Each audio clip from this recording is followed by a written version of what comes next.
Ball league, ball tag league.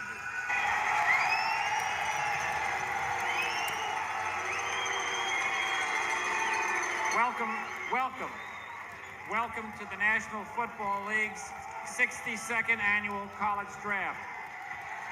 Through a trade with the New York Jets, the St. Louis Rams have the first pick in this draft. So after 4 months of saying the New York Jets are on the clock, for the last 48 hours we can actually say the St. Louis Rams are on the clock. If you're wondering, and we anticipate that it will be, of course, Orlando Pace, in the 62-year history of the draft. Linemen that have gone number one. Ron Yeri, 68, Minnesota. By the way, I can't believe he's not in the Hall of Fame yet. Chuck Bednarik from Pennsylvania, picked by the Eagles in 49. He is in the Hall of Fame. Kai Aldrich, 1939, Chicago Cardinals. I don't know. There are not many on that list. To pick a lineman right here, he ranks Orlando Pace ahead of your other Elite Five in this group of six, who will, in whatever order we see, Mel, be the first six names we'll have today. Well, these are the six players that are really definitely at the top of the draft board. These are the six that everybody tried to trade up to get. We had some premature trading with Oakland and Seattle. Oakland didn't get their man, Orlando Pace. St. Louis will. Sean Springs, a brilliant corner. Darrell Russell collapsed the pocket-type defensive tackle. Fulware. Baltimore considered trading. They may keep the pick. Westbrook won a par almost with Springs, very physical, and Walter Jones. In time, Walter Jones could be better than Orlando Pace, if you can believe that. We're already extrapolating, and here's the first big word of the day, that that this is where Pace will go. Let's look at the St. Louis Rams a little closer. Second-year quarterback, Tony Banks, athletic, so moves around, but he gets sacked, 59 times, fumbles, most ever. He needs blocking. He really does, Chris. And I think the important thing is that Tony Banks has got to feel comfortable with what's up front. I mean, look at last year's draft. St. Louis, they wind up taking Lawrence Phillips first. They wind up taking Eddie Kennison second, and then Tony Banks third. You take a look at the Rams' offense. Look at all the 28s, 27s, 29s. Fumbles lost, 30th. Sacks, 30th. Interceptions, 27th. That's a product of the sacks coming over. Turnovers. Everything revolves around the fact that their quarterback was not productive. When you look at a non-productive quarterback, I think the first place you have to go and look is the offensive line. I think this is an excellent pick for St. Louis to continue to build the future of this franchise. They took a chance last year. At one point, they started 6 guys on offense who were rookies. That's a big risk that Rich Brooks took. Now he gets to see the fruits of his labor from someplace else, unfortunately, and Vermeil gets the benefit. Lawrence Phillips is, of course, that's another story with the St. Louis Rams. The pick made last year before Vermeil was there. When he got out of spending time off-season for a transgression, Dick Vermeil was the first guy to see him. Dick Vermeil wants to embrace this kid, doesn't he? He really does. I think, of course, Mel and I had our difference of opinion regarding Lawrence Phillips. I'm not going to tee that up quite I yet. still think he's going to be okay, Mel. I don't care what you say. And I think Lawrence Phillips will have grown up. The problems now, I believe, are behind him. And Dick Vermeil has basically sat down with this young man and said, listen, I need you to step up and be the guy that everybody expects you to be. Tony Banks proved he could get the job done. Eddie Kennison proved he could get the job done. The only guy left in the 3 that were taken last year is Lawrence Phillips. And I really believe that Coach Vermeil and the veterans on that staff, Jerry Rome is the coordinator, does a great job with young people. I think they can bring them along and bring this kid to the level they need to. They've got all the pieces on the offensive side of the ball to get things done that they want to be productive. Well, if they draft Orlando Pace, then comes the problem. Now we got to sign him. And this could be difficult. That's something that, he did not make the trade with him already signed. Let's go out to St. Louis with our Mark Malone. And Mark, good morning. Out there still, and I've got to wonder what the Rams are feeling. Do they think they're going to get into a big battle in the trenches over signing Orlando Pace? Well, I've had some long discussions, Chris, with both Dick Vermeil and John Shaw, the general manager here, about that very subject. They don't think it's going to be too bad. They think the best thing that happened was they followed, or that Orlando Pace followed Keyshawn Johnson, a skill player, #1 pick. They know what the cap number is going to be, probably by Monday for the #1 overall pick. And they'll go ahead and start negotiations. There's been a lot of concern because Kevin Poston, who represents Orlando Pace, also represented Tshimanga Biakabatuka last year, the last player signed in the NFL. Dick Vermeil said, listen, we want to get this thing done. We're going to be fair about it. But the other thing about this whole thing, Chris, is the fact that they're talking about investment in this franchise for the long run. If this kid is 3 weeks late getting in here because of a contract situation, then that's okay. They understand that this guy is going to be a great player for a very, very long time. They're going to try to be fair with him. And again, I think under this new system, there's going to be a cap number for this player. And the fact that he's following Keyshawn Johnson, I think, makes it a very attractive situation for Orlando Pace. I know Vermeil has been in discussions with Orlando. They've talked several times since they've made the trade from 6 to 1, and he feels very comfortable about it. He says, all I've got to do is coach him. This franchise, Chris, has got to sign him. Well, we didn't think that moving up to the number 1 slot mark, and of course, why not? It's your dime, if you will. It's your 15 minutes of fame, and that's what you get in every pick in the first round. If this is the first year that you're watching the draft, second round is 10 minutes, third and et cetera rounds are 5 minutes each. But perhaps, and I heard this morning that maybe Detroit was at least inquiring to go up all the way to number 1. Perhaps, Mark, the Rams could be getting other calls at this moment, even though they went all the way up to number 1 with a plan in mind. Would they entertain getting out of there at this point? Well, I'll tell you what, I talked to Dick Vermeil, and we spent some time last night and talked about this very subject. As of late last night, he had not had a phone call from anybody, no inquiries. Now, it could very well be there had been rumors that Detroit was looking to move up and take a couple of picks there. So it's possible. I don't think so. Dick said that it would have to knock his socks off if he was going to trade this pick. He actually wanted to go for 2 quality defensive football players in this draft, and he thought by having the number 1 pick overall, that would give him the ability to do that. But he said he felt comfortable with taking Orlando Pace because in his mind, he was the most dominating player in this draft. There was actually no question about that. Chris? Well, I don't know that anyone has knocked his socks off. They hope that Pace can knock the socks off of those that he blocks. The pick is in.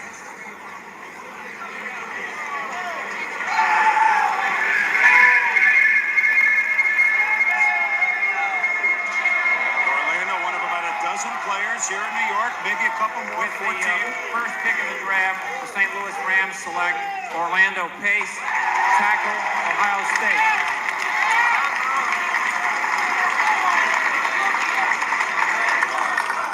Six and a half, 335. You saw his athletic ability. And as we watch the congratulations for a young man that you had a feeling number 1 pick was a possibility even after a year ago in 95. Just a little thought. I mean, he's a wonderful kid. The Oakland Raiders are now on the clock. The Oakland Raiders are now on the clock. How many years can he excel in the league? You look at him as a 10, 12-year player, Mel. Well, you have to, Chris. You're taking him number 1 overall in the draft. They had that major need at the left tackle position. They needed help. They went out and only gave up a 3, a 4, and a 7 to get the best player in this draft. Started 38 straight games at Ohio State, never missed a practice. Great football player. And as I said before, the one thing in this draft, Oakland and Seattle traded up very early in the process 2 weeks ago. Oakland wanted Orlando Pace. It did not work out. So you have to believe that Al Davis and the Raiders are not happy to see St. Louis deal up to the Jets' number 1 pick and take Orlando Pace. Well, certainly Orlando's signability is one question, but if I'm Orlando's agent, I don't worry about signing right now. I'm on the phone to IHOP or Aunt Jemima because this guy invented or reinvented the pancake block. So if you're listening out there, there's an early tip from someone who cares. Get the deal first with the commercials, then move on perhaps and sign with the Rams. And we hope that there is no trouble and that he gets in on time. And I don't know that he's going to be wearing number 1, by the way, Joe. I think they've got to put 3 numbers if they're going to go 1. It'll be 111 for this guy. You know, the other thing, too, and just looking at the film clips that we had on him, there's instinctive things that you see in this young man. For example, as he ran down the field with that last block that we saw, he didn't look back to find the runner. He looked back to locate him, but then he went on and made the block, never looking back. So that's the kind of stuff that it's very difficult for young guys to learn. He brings a lot of natural instincts to the position, as well as a big appetite, Boomer, which you mentioned. He certainly does. Although he says, he doesn't really like the pancakes for breakfast. He prefers waffles. I mean, that is it, but he can have whatever he needs. Well, next on the clock are the Oakland Raiders.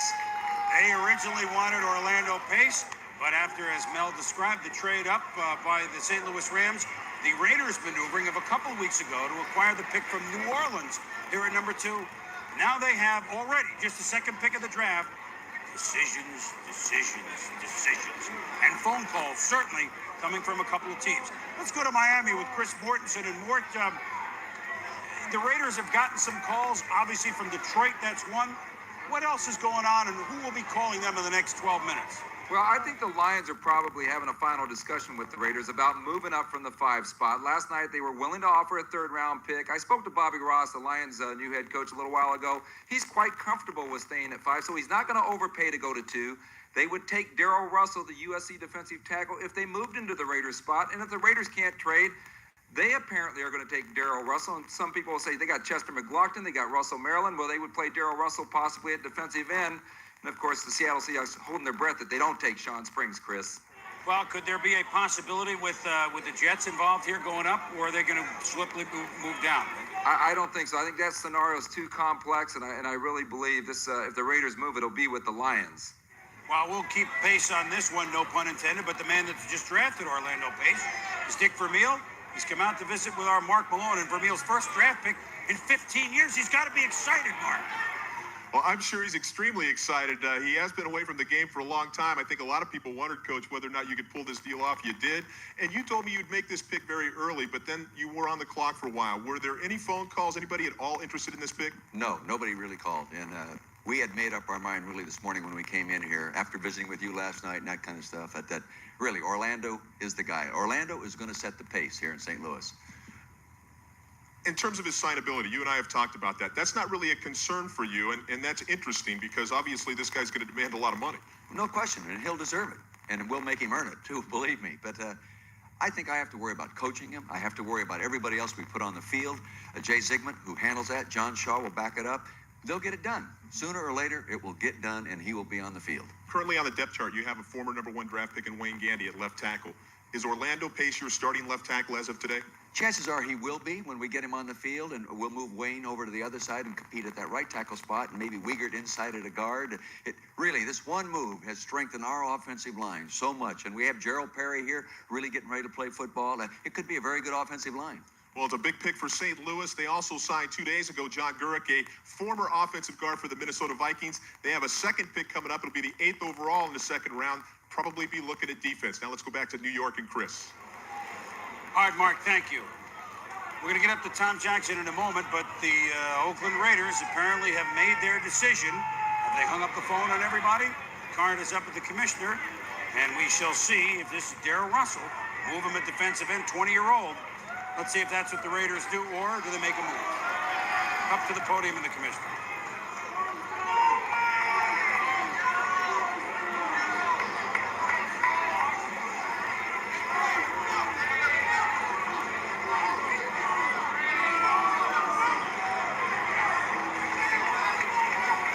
With the second pick in the draft, the Oakland Raiders select Darrell Russell, defensive tackle, Southern California.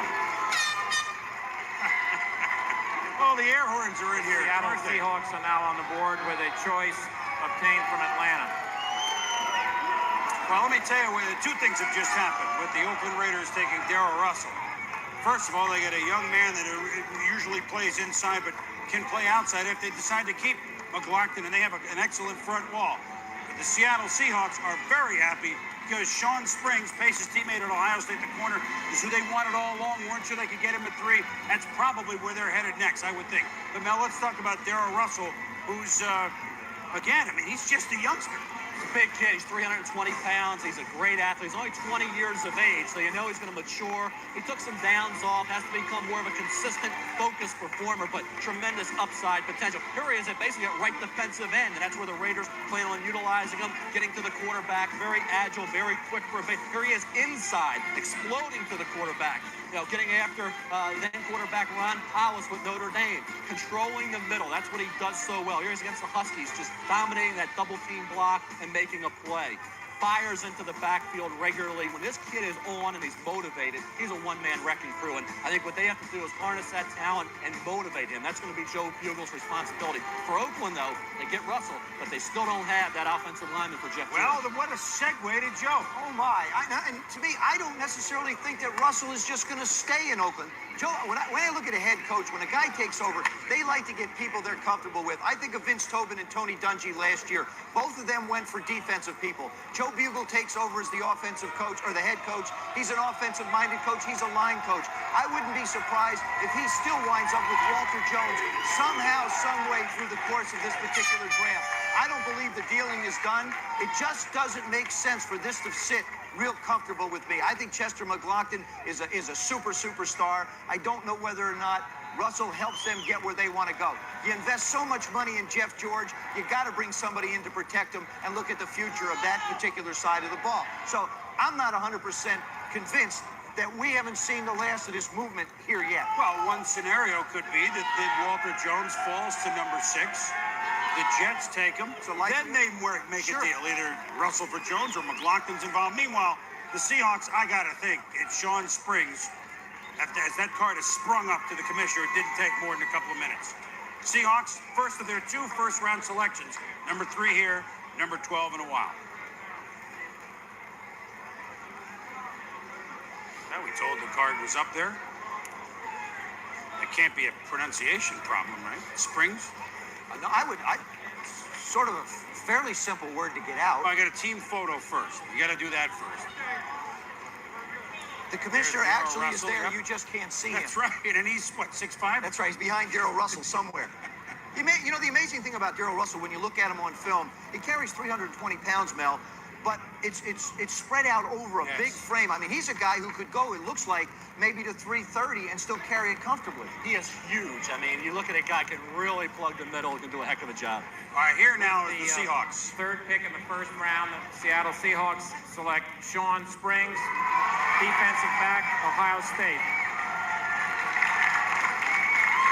Now, so the Buckeyes. The Baltimore Ravens are now on the clock. Buckeyes with 2 of the 3 first picks. And boy, Seattle, a sigh of relief. They had targeted him throughout. Sean Springs had no interceptions last year, but they didn't throw the ball at him. Now, some people say that he's rated about as high as any defensive back in the common draft. The highest anyone has gone is 3. Bruce Pickens went at 3 as a corner. Is he worthy of this high a choice? He's definitely worthy, Chris. He may not be as good as Deion Sanders, but he's going to be close. And certainly for Seattle, they got Willie Williams in free agency. They needed a big-time corner that they can match up against the opposition's top wide receiver and contain that player. You see him here, the right cornerback spot in man coverage. Look at the instincts, how quickly he locates the ball and makes the. He runs a 4.36. It's a 39, 40-inch vertical jump, 19 reps, so you know he's strong. Here he is as a punt returner.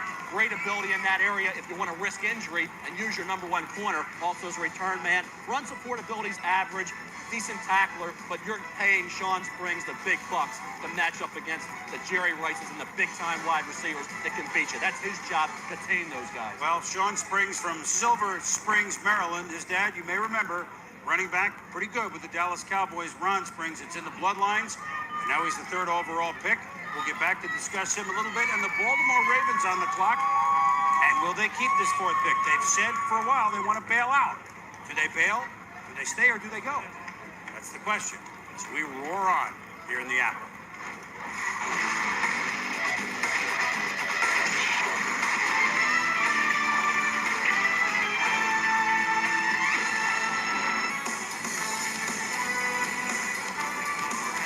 Back in New York, and look at this new and improved, almost like the Hall of Fame wall there. And maybe one day Orlando Pace will be on the wall in the Hall of Fame. You can only hope, but certainly quite a ball club that we saw assembled behind us with the commissioner. I'd like a chance to coach that team.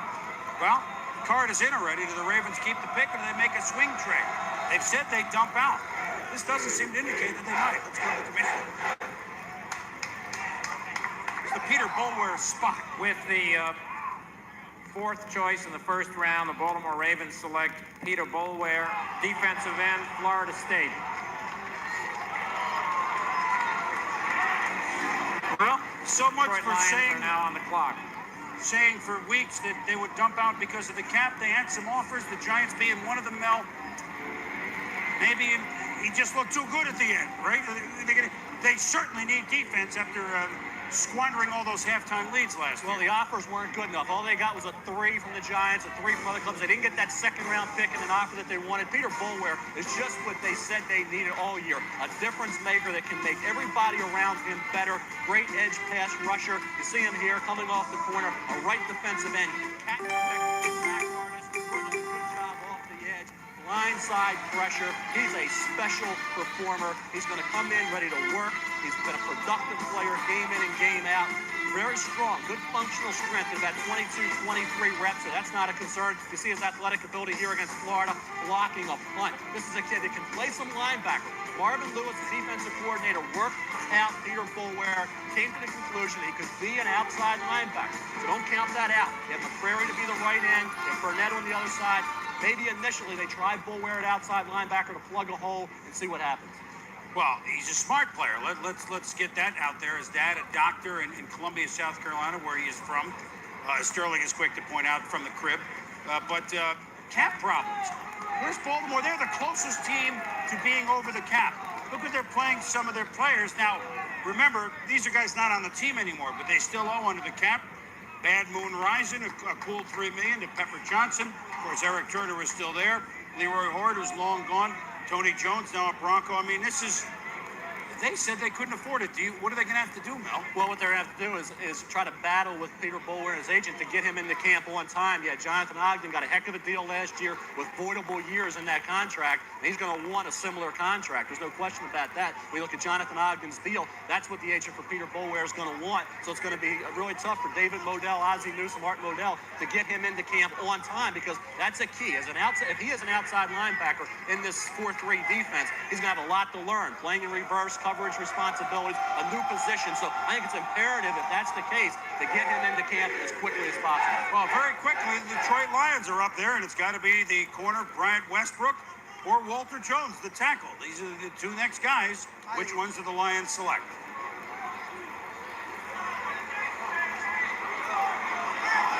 With the fifth choice in the first round, the Detroit Lions select Bryant Westbrook, defensive back, University of Texas.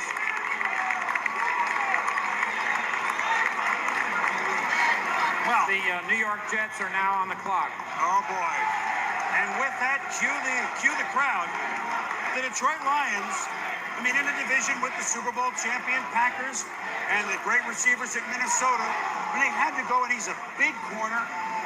A smart pick for Detroit and Bobby Ross. It really is. The first 5 picks have gone basically the way everybody wanted them to go. They're getting people they want in need positions. Pace fills the offensive line position. Russell in Oakland, like I said, I don't think that's completed yet. Springs to Seattle, Boulware to Baltimore, Detroit to Westbrook goes there. Offensively, the Lions are going to be really fine. I mean, you got Barry Sanders, Herman Moore, Johnny Morton, Scott Mitchell's comfortable, a new coordinator in Sly Grooms, Mark Trestman working with the quarterback. They know they needed defensive help. They know they need a tough one-on-one cover guy. That's who they got, Mel. Well, Mel, he's about 6 feet tall, about the same physical specifications as Sean Springs. He looks for the big hit, doesn't he? He's a football player. He reminded me a lot of Lester Hayes, the former Raider. Very tough, physical cornerback. You watch him game in and game out, just make dynamic plays. Right around 200 pounds, tremendous strength. A guy that plays a physical brand of football. See, 30 career pass breakups, 9 interceptions. This guy has good ball skills. Watch him come up and explode as a tackler, dynamic one-on-one defender. Here's against Randy Kinder. Watch this hit. This exemplifies what this kid's all about. Destructive football player, but don't underestimate him in coverage. Here he gets flagged for pass interference. Joe, that's not pass interference. He came away with the INT. Here he is blocking a punt, scooping it right up and taking it all the way for a touchdown. This kid is a big-time football player. Had a knee injury, serious knee injury early in his career. Came back from that, has shown no ill effects. This kid will solidify a Lions secondary that's been awful the last few years. Let me just say a couple things. The corners in the top 10 in the 30, this now the 31st year, the 30 previous years of the common draft cornerbacks now, not DBs, corners, just 16 over 30 years in the top 10. We've already had 2 here. For example, Dion was a 5th choice. Michael Haynes was a 5th choice. He's going to the Hall of Fame. Ronnie Lott, who one day will go to the Hall of Fame, was a number 8 pick. Rod Woodson was a 10 pick. To see Springs 3 and Westbrook 5, if the scouts are right, that kind of puts it where the scouts are thinking that these guys may end up after 8 or 10 years in the league. One other thought about Springs. Allegedly, in the Rose Bowl, he went up to Poole, the outstanding receiver of Arizona State, said, tell you what, if you don't cut me during the game, I'll give you one catch. I don't know if this is quite true, but the stats in the Rose Bowl were that Poole caught only one ball from Jake Plummer. If Spring says that sort of confidence and ability, we're looking at a great one. Westbrook, too. The Jets are... Now, something we've got used to saying the last couple of years, the New York Jets are on the clock. But this is the first pick of the Bill Parcells era. Let's head out to Hofstra in Sal Palantonio. They keep it or do they move down again? Well, Chris, this is an interesting dilemma for Bill Parcells in his first pick with the New York Jets. He has control for the first time, like you said, he's always wanted to have. He could take Walter Jones. Don't forget, David Williams had a cyst removed in his back. He's the starting right tackle, veteran starting right tackle. He's actually sitting or lying down, we hope, at Lenox Hill Hospital because he's had a dural leak, a little fluid buildup in the lower back, and has been prescribed to have rest for at least 2 weeks and may not be ready until training camp. So they could take Walter Jones, they could take James Farrier, they could take Dwayne Rudd, or they could move out with either Seattle or Tampa Bay. Let's go to Andrea Kramer in Tampa.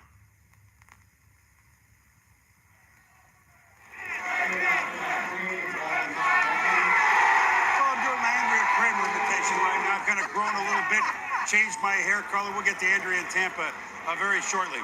Walter Jones is now, we had 6 players. Whoever picks here, Jets or whatever, that is, if it's best available athlete, no question, right? I think Walter Jones is a special football player. In the JUCO ranks in 2 seasons, you're allowed just 1 sack. Then he goes to Florida State, sits out a year, and then this past season allowed just 1 sack. He's flagged for just 1 penalty. This kid's a good football player, 295 pounds, Joe. He runs 4.72. He's got to be one of the fastest offensive tackles of all time. And as you mentioned before, Mel, what it looks like is this, everybody's talking about this kid. Orlando Pace is a guy right now you can plug right in. But down the road, they think Walter Jones has the athletic ability to be equal to an Orlando Pace. So it's a very good pick. This also is the end of Mel's top 6. After this, almost anything goes almost anywhere. So this is the guaranteed guy. You know, Walter Jones reminds me a little bit of Darrell Russell in that, I mean, he's a 300-pounder, but, I mean, he holds it. He doesn't look 300 pounds. He runs as well as tight ends. Well, here's the 6th pick with the Jets. They've already moved from 1 to 6. Do they move from 6 further down to get more picks? Trade card is in, so that answer would be yes. Here are the details with the commissioner. With the 6th selection in the first round, the New York Jets have traded with Tampa Bay. Tampa Bay is now on the clock. The Jets obtained Tampa Bay's pick in the first round, which is the 8th choice overall, and Tampa Bay's pick in the 4th round, which is the 104th choice overall. Tampa Bay is now on the clock. Well, Bill Parcells lost those draft picks when they went over to the Jets as a result of getting out of his Patriots obligations. They now picked up more than they have lost. So the Bucs move up 2 spots. It cost them a 4th. Now let's check in with Andrea Kramer. Good afternoon, Andrea. Hello, Chris. We'll try this again. Thank you. Tampa is not going to stay at the 6th pick, however. They have traded down to number 12. That's Seattle's spot, and they're going to, Tampa will get their Seattle's 3rd round pick, which is number 63. So Seattle will now be making the pick at 6. It's very confusing, but the Bucs, I think, feel that there were a number of players that they would like, and if they were all falling down, that they feel that they could get that value a little bit later. So it looks like Seattle will be making the pick, and Tampa will now be at 12. Chris, back to you, New York. Well, my goodness, they came in the league together, the Seahawks and the Buccaneers, and it's only fitting that they do business together here in the first round. These 2 teams are the 2 teams with the 2 first-round picks. Here's the tales of what With the 6th pick in the first round acquired from the New York Jets, Tampa Bay has traded with Seattle. So Seattle now is on the clock. Tampa Bay acquired Seattle's pick in the first round, which is the 12th selection overall. And Atlanta's pick in the 3rd round, which Seattle had previously acquired, which is the 63rd selection overall. So Seattle is now on the clock. All right, so let's recap here. Welcome to Trader Vic's. We'll have a pina colada at Trader Vic's, and his hair was perfect. They're not talking about you, Mel. It's a line from Warren Zevon. Well, this is an involved story with Seattle. Let's talk about Walter Jones first, but Then let me give you the background of how a political vote that didn't happen yesterday affected these moves today. All right, but Hank Goldberg, are we ready up there? Is in the Pacific Northwest. Top of the morning to you, Hank. And I guess the fish are swimming upstream, aren't they? Yes, they are, Chris. Dennis Erickson told me last night that this was his objective to move into the sixth spot, to take Walter Jones. It felt just the way he wanted with the selection of Springs. You mentioned the legislative situation here, and very quickly it's this. They need 50 votes to get approval for a stadium vote on a referendum. And they haven't gotten those votes, and the election hasn't taken place, but they decided to go about their business as if that situation doesn't exist. The problem is they're looking at $13 million in bonuses and salaries right now, Chris. So that's the situation here. They're feeling pretty good. Well, they should feel pretty good. We're going to go back to you in a minute, but let's make it official with the commissioner, Hank.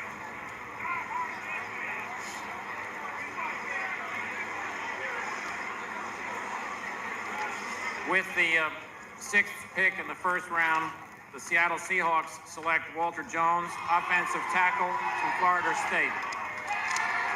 My goodness. The New York Giants are now on the clock. The Seahawks, as Hank said, did exactly what they wanted to do. Let me take 15 seconds and clean this up. If the House does not vote yes to put on the ballot in June to the people of the state of Washington or King County the opportunity to fund a new football stadium, and if that goes on the ballot and it's not funded, Paul Allen on July 1st will either exercise or not exercise his option to buy the team.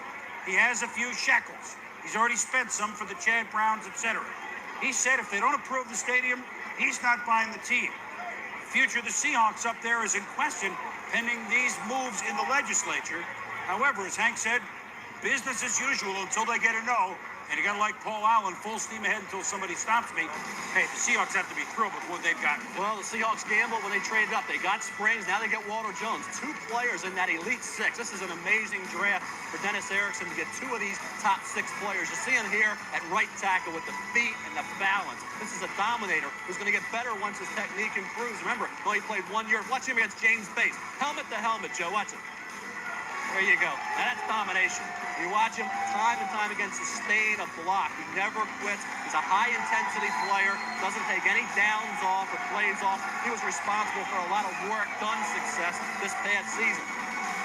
Really engulfs a defender. Big man, 295 to 300 pounds. Ran that 4.72 during an individual workout, which was unbelievable. Well, he goes right along with Pete Kendall last year. I mean, what Dennis Erickson's starting to do right now is he's starting to put together this very young football team. And he's got veterans backing up. You got John Freese as your quarterback. You got Warren Moon as a backup. Last year, you go get Pete Kendall. Now you get Walter Jones. Personally, I'll tell you what. I think Seattle right now is the odds-on favorite to compete for the AFC Championship. I'll put that out there right now, right out front. The AFC or the AFC West? The AFC Championship. Let me write this down. Whole enchilada. 12:43. Yep. Write it down. On draft day. On draft First day. round. I think they're putting together the ball club. Why not? The defensive moves have been upgrading it with speed. Offensively, they're winding up with a football team that with Joey Galloway, Chris Warren, young Kendall, young Jones, a backup in Warren Moon, you have all the things you need in place to be competitive on both sides of the ball. So the Seahawks take 2 of the first top 6. Guess who's on the clock? G-Men! The Giants have their turn. We'll be back. This has happened. Now, the Giants 7, Jets now 8. Still allows us for the 4th time ever in the common draft at 67 that the 2 New York teams have gone back-to-back.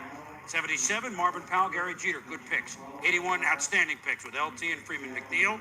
92, tight ends, Derek Brown and Joni Mitchell. They paid paradise and they put up a parking lot with those picks. All right, now, the Giants. This is 7 through maybe 25 in value. They're not thrilled with the spot. We may have a name that's unusual. Help us out, Chris Mortensen. You got an insight on the Giants' moves? Well, they were going up to Florida to take Peter Bower, the Florida State defensive end. Some people would say, why? They had Cedric Jones last year, Michael Strahan. They would have put Bower up on the weak side, let him play in space and rush the passer. James Farrier might be an attraction here, but you know what? Jim Fossil needs some weapons. That's why people have been talking about Colorado wide receiver Ray Caruth, Florida wide receiver Rido Anthony, and don't rule out the Cal tight end Tony Gonzalez here either, Chris. Let's go to Sal Palantonio with the Jets. Thanks, Mort. It looks like Bill Parcells may be done dealing finally. We just talked to the people in the draft room. They say that they'll probably stay at number 8. They'll probably focus on defense. They like linebackers Dwayne Rudd and James Farrier, and that's probably the way they'll go. But you never know. He's trying to accumulate as many picks as possible to get this 1-15 Jets team back on track. Now let's go back to Chris Berman in New York. All right, Sal, and while they do that, get rid of some of their higher-priced veterans and give them room under the cap in future years. Well, once a football player, always a football player. Tom Jackson and Sterling Sharp were Pro Bowlers, 2 of the best. And although they have retired from the game, they said, look, if we're coming to New York for the draft, let's play some football. So let's go up to the dapperly dressed duo. And now what are we doing here? Looks like more like a wrestling ring with pylons. Peter Bower, you going to talk about him? Yeah. Well, Hi, guys. When you begin to assess Peter Boulware, and Chris, if the field was this big, I could have played a lot longer. When you begin to assess Peter Boulware, you first come to the unique combination of speed and power. He's a guy who only weighs 260 pounds, but he plays a lot bigger than that. When you look at this guy come off the corner, he's able to shorten the corner. He doesn't run himself out of the play. He's able to fall back. He doesn't get so far upfield that he can't come back. But look at the right shoulder. He dips. He makes a nice play. Now, I think the thing that you want to do if you're Peter Boulware is you want to be balanced up. And the reason I wanted to show his stance right there is whether he was on the right end or the left end, he tended to be in that left-handed stance. But those are all things, Sterling, he can work on technique-wise. And he's a kid that, Tommy, that you can work with, because I've been knowing this kid ever since he was 10, 12 years old. And when I got drafted in 1988, Peter Bower was the guy who answered the phone. Of course, it was the Green Bay Packers, and I told Pete to go ahead and talk to him. I was waiting for a better offer, but it worked out well for me in Green Bay. But Peter Bower is very coachable. He's a young man that just wants to come in, and his technique that Tommy talked about, I think he'll be fine because he wants to absorb that information. And as I go back over to Boom, I think if I'd have played on this field, Chris, I might have had a few more catches, too.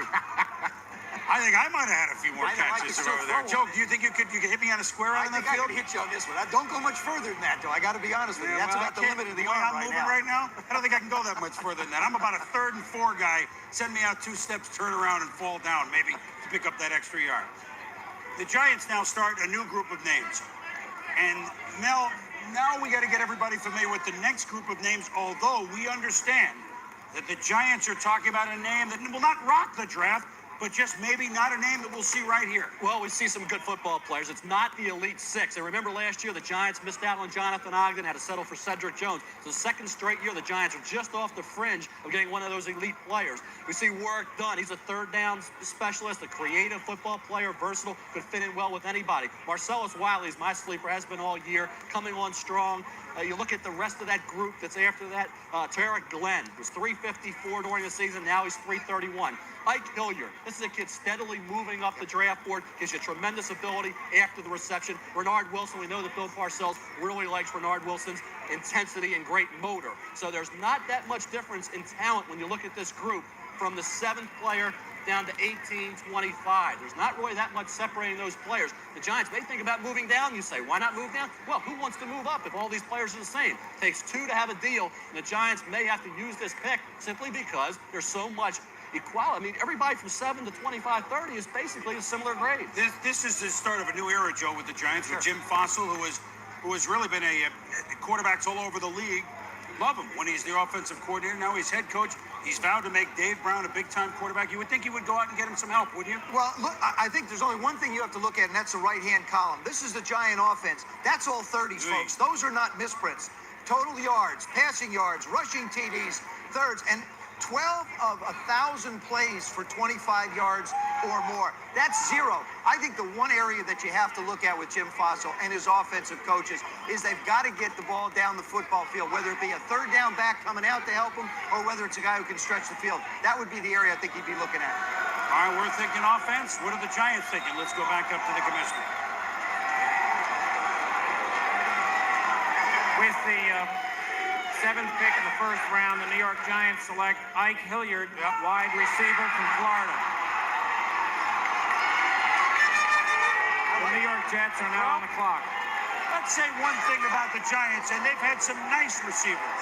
And they tried Lewis a couple of years ago, but really, since I think Del Schaffner, or all right, I'll give you Homer Jones in the 60s, they haven't had a deep threat. Is Hilliard the answer to a deep threat, Mel? I'll tell you what Hilliard is. He comes from Steve Spurrier's offense. He's a guy that is tremendous in the open field after the catch. 29 touchdowns. He gets the ball in the end zone. His uncle is Dalton Hilliard, so you know this guy's got the good bloodlines. Watch him here. After he catches the football, that's the key. Look at the moves in the broken field. How creative he is after the catch. That's the key to Ike Hilliard. Throwing a 10-yard pass, he turns it. Watch this move right here. That's a football player. This kid can create so much. A 10-yarder can become a 30-yard touchdown. Here he is again. You see the hands, the ability in traffic, fade routes. Very experienced at that at Florida. Again, against top competition. This is the Shea Townsend, a good cornerback. Look at that move. I mean, this is against good football players. He's leaving these guys in the shade, Joe. I mean, this guy is tremendous after the reception. The best wide receiver, along with Ray Caruth from Colorado, after they get the hands on the football. He's not as fast as Caruth, but I think he runs with the football a little bit better. The other thing here, too, is George Young. 9 of the last 10 drafts have been offensive, and in the entire time that George Young is picked, he has not traded out of this pick. Everybody talked trade, just didn't happen. You look at the people. Cedric Jones is the only defensive guy.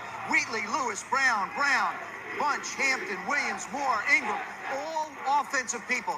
This is, I think, going to really help Jim Fossil out tremendously, Well, Chris. production, Joe. 25 touchdowns by Hilliard the last 2 years, 34 in his collegiate career at Florida, certainly playing in a great pass system. He's not a burner per se, but some scouts liken him to Andre Reed, the way he gets the ball, moves over the middle. And if they can get Andre Reed out of this pick, I think the Giants will be very pleased. I got to tell you something. When you play in Giant Stadium, I think Giant Stadium is the toughest stadium in the National Football League to throw in. I think a lot of Dave Brown's problems had to do with the scheme that he was in and the weather that he plays in and the conditions. This kid here may not run down the field real fast, but he has the ability to make catches and make things happen. I think Dave Brown's going to be a much improved quarterback with his abilities this year, with his numbers, and Ike Hilliard is the kind of guy who can be a go-to receiver for the Giants. I think the Giant fans are finally going to have something to cheer about after 25 yards in a long time. Well, it is the first time in a while. We certainly, our college crew, headed by Chris Fowler and company, have certainly enjoyed watching the Florida offense through the years. Let's go up to our Bristol, Connecticut studios with Chris and Jaws and the pick for the Giants and Jim Fossil on offense. Production, certainly not a question, guys. Well, you mentioned Homer Jones, but we're the last all-pro wide receiver for the Giants 29 years ago. Recent receivers have played more like Homer Simpson, but Ike Hilliard becomes Mike Gottfried, the first receiver taken over Colorado's Ray Caruth, over Yatil Green, the guy with the great workout stats from Miami. Does he deserve to be the first receiver picked in your mind? Well, I think he's a great receiver. I think, first of all, when you look at this receiver, he's a very aggressive receiver. He changes directions like you've seen on the film, and he's the clutch receiver for Florida's offense. Danny Werfel went to him in the clutch. He's a fade guy, a corner route guy. He's going to work well against man coverage. He's an excellent pick. He is the first #1 pick on offense under Steve Spurrier at Florida. Emmitt Smith, the last Gator to be taken in the first round on offense. Amazingly, those 4 SEC titles, and Hilliard becomes the first #1 pick out of that. How does he fit into the Giants offense? Obviously, he gives them the impact player they wanted. Chris, it's a great fit for the New York Giant offense, particularly under Jim Fossil. He's a guy that loves the timing and rhythm passing game. And a guy like Hilliard can stretch the defense, get the free safety out of center field, and create the vacancies underneath. And that's the real key. Howard Cross can now catch the ball underneath, Callaway underneath. I mean, Thomas Lewis, they've got the guys. I mean, it's a great pick for the Giants. Now the Jets up, 6 juniors in the top 7 picks. What will the team from New York Jets do? Chris? All right, guys, thank you. The Jets have made the pick, finally, after all their trades. I think this is a Jet home game. 8th pick in the first round, the New York Jets select James Farrior, linebacker, University of Virginia. Well, Mel, The Arizona Jets Cardinals have are taken now a on the clock. linebacker from Virginia. I think we've done this dance before, have we not? I'll tell you, when you look at the New York Jets and you look at James Farrier's ability, a multi-dimensional outside linebacker, a guy that can cover, can do a job at the line of scrimmage. well coached by Rick Lance, during his career at Virginia, a guy that really can sideline to sideline. When I liked him early in his career as a sophomore, he was 215 pounds. Now he's 240. You see a guy tremendously strong, 24, 26 reps. Like I said, Rick Lance coached both Farrier and Jamie Sharper and did a heck of a job. Watch him here, number 42. They turned him loose a lot more this year when he get after the quarterback, but really sets him apart. Watch him in coverage here. It's how he senses things. Also shows very good hands for the interception. So when he gets the opportunity for a turnover, he converts. You watch him here again. Look at his ability. He moves quickly, locates the ball, no wasted motion. That's what you like about Farrier. Consistent productivity. Traditional 4-3 outside linebacker. I thought he was a guy that could come right in and start at an outside linebacker position. Well, first of all, you like him. He's a defensive player. You take the F out, you put the W in. He's warrior. So that's the first thing you like about him. Second, can we bury the misunderstanding here? Jeff Lageman was the guy I was talking about, who you liked as a player. Can we bury it? Mike Hickey, who called me the other day, and Mike, I owe you a call. You liked him as a ball player, and you like Farrier as a player. I like what the Jets did. Right? They created an opportunity. Yes. They didn't take James Farrier where they were picking. They moved down twice and still got James Farrier. That's the difference. The Jets took Lageman where they were slotted. The Jets and Bill Parcells moved down twice. Now they have extra choices that they can turn in to good football players, especially for a Jet team that needs to solidify so many positions. Let me tell you something quickly as we go to South Palo Antonio. I think the team on the clock next, Arizona, was looking at Farrier. Now they're scrambling in their war room right now. That's changed their philosophy. Bill Parcells, Sal's got to feel pretty good. Couple of moves, still get a heck of a performer on defense. Right, and he got an extra fourth-round pick out of it. But the linebacker, Boomer, was really not a need area in defense for a defense that was ranked 30th in the league in touchdowns allowed last year. They did sign Pepper Johnson, a former Giant that was with Parcells in New York during those Super Bowl years, to play middle linebacker. They have Mo Lewis on the strong side, and Marvin Jones was moved to the weak side. We've heard from a number of teams that the Jets are trying to trade Marvin Jones. Now let's go back to New York. Well, the last 2 seasons, Sal, Farrier has registered, doing some quick addition here, over 250 tackles. Here's what the Jets have done thus far, starting with their move a couple days ago with the Rams. As you look at Farrier and the commissioner, it is a Jet home game here. The Jet fans have outnumbered the Giant fans, by the way, for scoring at home. The Rams got, here's what the Jets got in the pace deal, as it turned out. They swapped the ones, they pick up a 3, a 4, and a 7, which they traded to Philadelphia to get Dixon. Then they traded that one to Tampa, to swap spots, and they pick up an extra 4. All right, so for all that, they pick up Farrier, and they get 1, 2, 3, 4 extra picks out of it. So the Arizona Cardinals are on the clock. Now they may have a decision. Who's going to wash his face at the end of the day? We'll be back.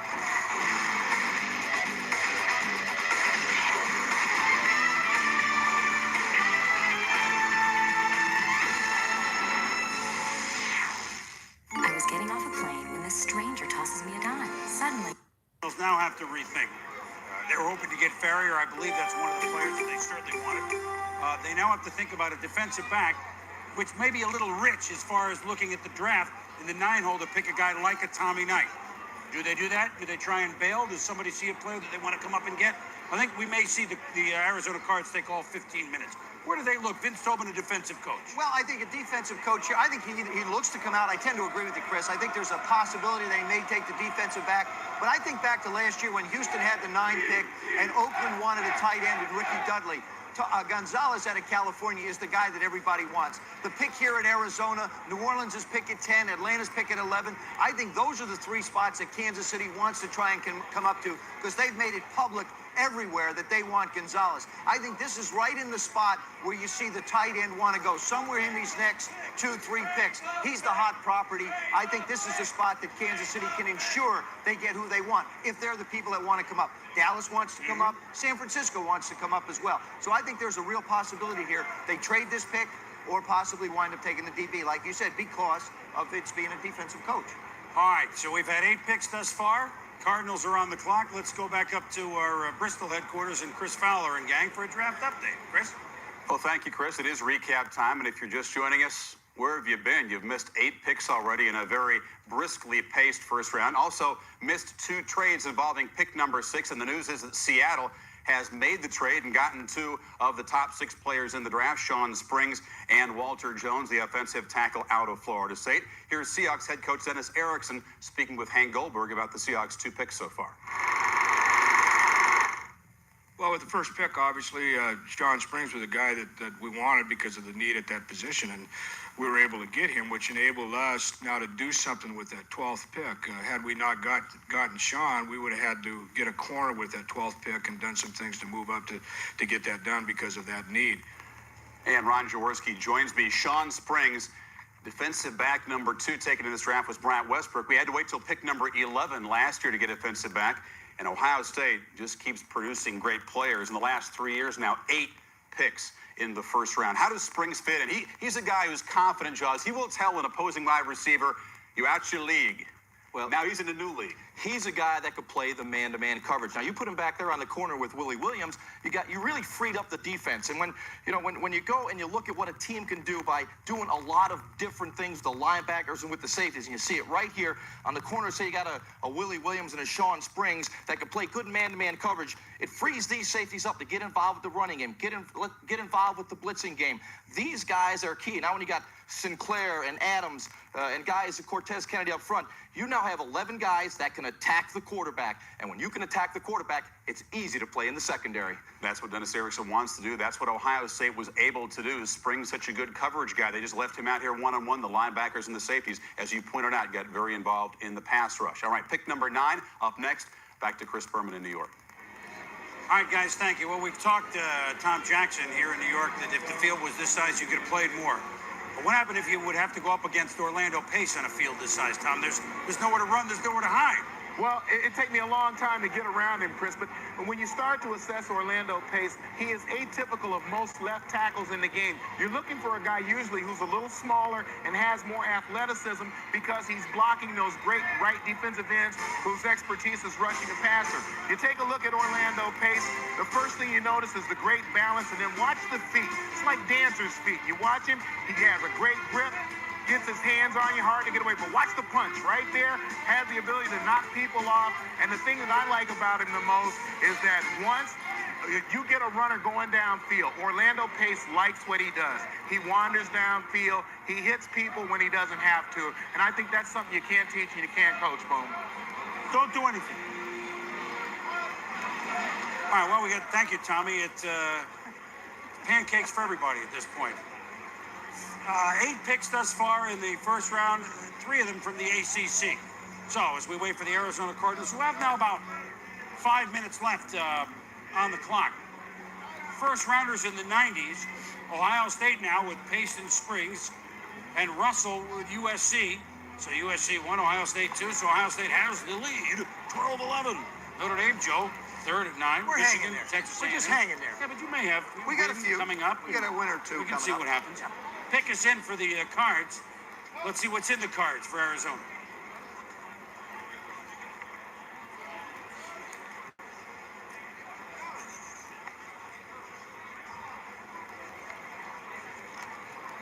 Look at this. He's delivering sodas. I don't believe it. With the 9th pick in the first round, the Arizona Cardinals select Tom Knight, defensive back from Iowa. Well, this is an interesting selection, Mel, because I think The that New Tom Orleans Knight, Saints are now on the clock with the choice obtained from the Oakland Raiders by trade. who is another, pretty big, not huge, but 5'11", almost 200 pounds corner, 10 career interceptions. He's moved up the charts despite the fact that in his college career earlier on he had a couple of knee injuries, but he was a name that I kept hearing, and he's moved up the boards here to the number 3 corner. Do you like this pick, or is it a reach? No, I don't like the pick at all, Chris. I think when you look at Tommy Knight, you see a guy that, here against Donald Hayes from Wisconsin, showed some ability. There's no question this kid's a good athlete. He's got good physical ability, but I think he allowed too many completions to his receiver. He's not a tremendous run support corner. To me, he's a guy that has good 40 speed, doesn't play quite as fast. I didn't win the draft board 112th overall when I did the draft report. So you're taking a guy 9th, and I have 112th. Obviously, I don't agree with this pick. I didn't agree with some of the things Bill Tobin did. Now Vince Tobin, I guess the Tobin family. I'm not on the top of their Christmas card. We finally got you off Mike Hickey's bad list, and now here you are with another Tobin. What can you do? It just falls that way. Well, I mean, but a lot of teams were talking about him moving up as the number 3 corner. You don't see it. No, He's I didn't see it. fluid, good technique. Well, he is, but he allowed so many completions at his side of the field. I just did not see a dominant guy. You see Springs and you see Westbrook shut down people. Knight did not do that despite the physical and athletic ability. It was a year very deep in corners, so if you're Arizona, you try to trade down. The problem probably was who they're going to trade down with. We said at this spot it was tough, although you wonder if they had any offers. Gonzalez was a hot property. When does that trade occur? I'm not taking, how can I, who had a guy 112th in the draft report, applaud this draft choice? Well, the Tobin family in general doesn't think much of your evaluation, so, that goes over. I don't have a problem with it, to be perfectly honest with you. I think you need somebody opposite Aeneas Williams, and you said it yourself. You need a good football player. But you also said in the top 6, you had Westbrook, you had Springs, and then we look at the other possible 10 corners that'll be taken in the first or second round. That means that there's 8 left. Is he so much worse than somebody else on the board? Are there better ones? Who would be your next corner? You're talking about a lot of players bunched together. You have Booker, you have Herring that will play corner, you have Sam Madison, you have Ty Howard. What I'm saying is you can get a good corner in the early second round. They could have solidified another area. I know Arizona has a major need at corner, Joe, but wait until the second round because of that great depth. Take advantage of the great depth at corner. Get a cornerback then. Use this pick to solidify another area of concern. But I think the problem we run into there, Mel, is because at least 10 teams in this draft are looking for corners. If you wait to the second round, somebody of a quality you might want is not going to be there. Sure, you got 25 corners would make it great. You have a lot of depth. You're not going to lose all the corners in the early second round, Joe. Well, the Arizona Cardinals, it's good that we disagree. Is it great taste or is it? No, never mind. So Arizona begins their day with a Knight. Tom Knight is their pick. Next up on the clock, the New Orleans Saints, which has been a hot spot for that rumored Kansas City to come up to Gonzalez trade. Let's go quickly back to Jets headquarters in Sao Paulo, Antonio. Thanks, Boomer. We're here with Bill Parcells, head coach of the New York Jets. You were sitting at 6. You decided to pass on a player like Walter Jones. You moved down to 8. You got James Farrior. What do you like about Farrior? Well, we like him very much. We probably would have taken him at 6 if we'd kept the pick, but we had an opportunity to move. Obviously, we had discussions with Seattle. We had the chance to go to 12. Tampa Bay called late, and to ensure that we felt like we had 3 guys that we liked a lot, and Farrior was among them. And when we got a chance to go to 8, we thought it was a good move. We picked up an extra pick, so, we need volume. I've been saying that all along. Now at least we've got a little bit. Where do you put Farrior in the lineup right now, Bill? I don't have any specific idea other than we're trying to collect good players, Sal, and I think this guy's a good player. He's a good class kid. He's smart and he's aggressive, and he's from a good program, and we're just trying to collect those kind of guys, and then we let them fight it out in camp. Does this mean the end of Marvin Jones's career here? I know a number of teams would like to take him off your hands. Well, I don't know anything about that. As I said, we're trying to collect a number of good players. Wherever you draft a player these days, they always run to the incumbent and say, what's this mean for him? Well, obviously, you're investing in a good player. You hope he comes in and plays, but he's got to earn his job just like anybody else. You got the 31st pick in the draft quickly. What area would you like to go there? Well, I don't know. You're going to have to see what's left. We still have some defensive thoughts, though. We're concentrating early, but at least we have a little volume now, and we can go as we see. Thanks a lot, Coach. There you are. Let me throw it back to Boomer. All right, go ahead. Back to you, Boomer. Well, he's a happy guy, and as Bill Parcells said, he has volume now with the New York Jets. Jets. Well, we're up to pick number 10, the New Orleans Saints, some of the Hall of Fame wall here at the Theater.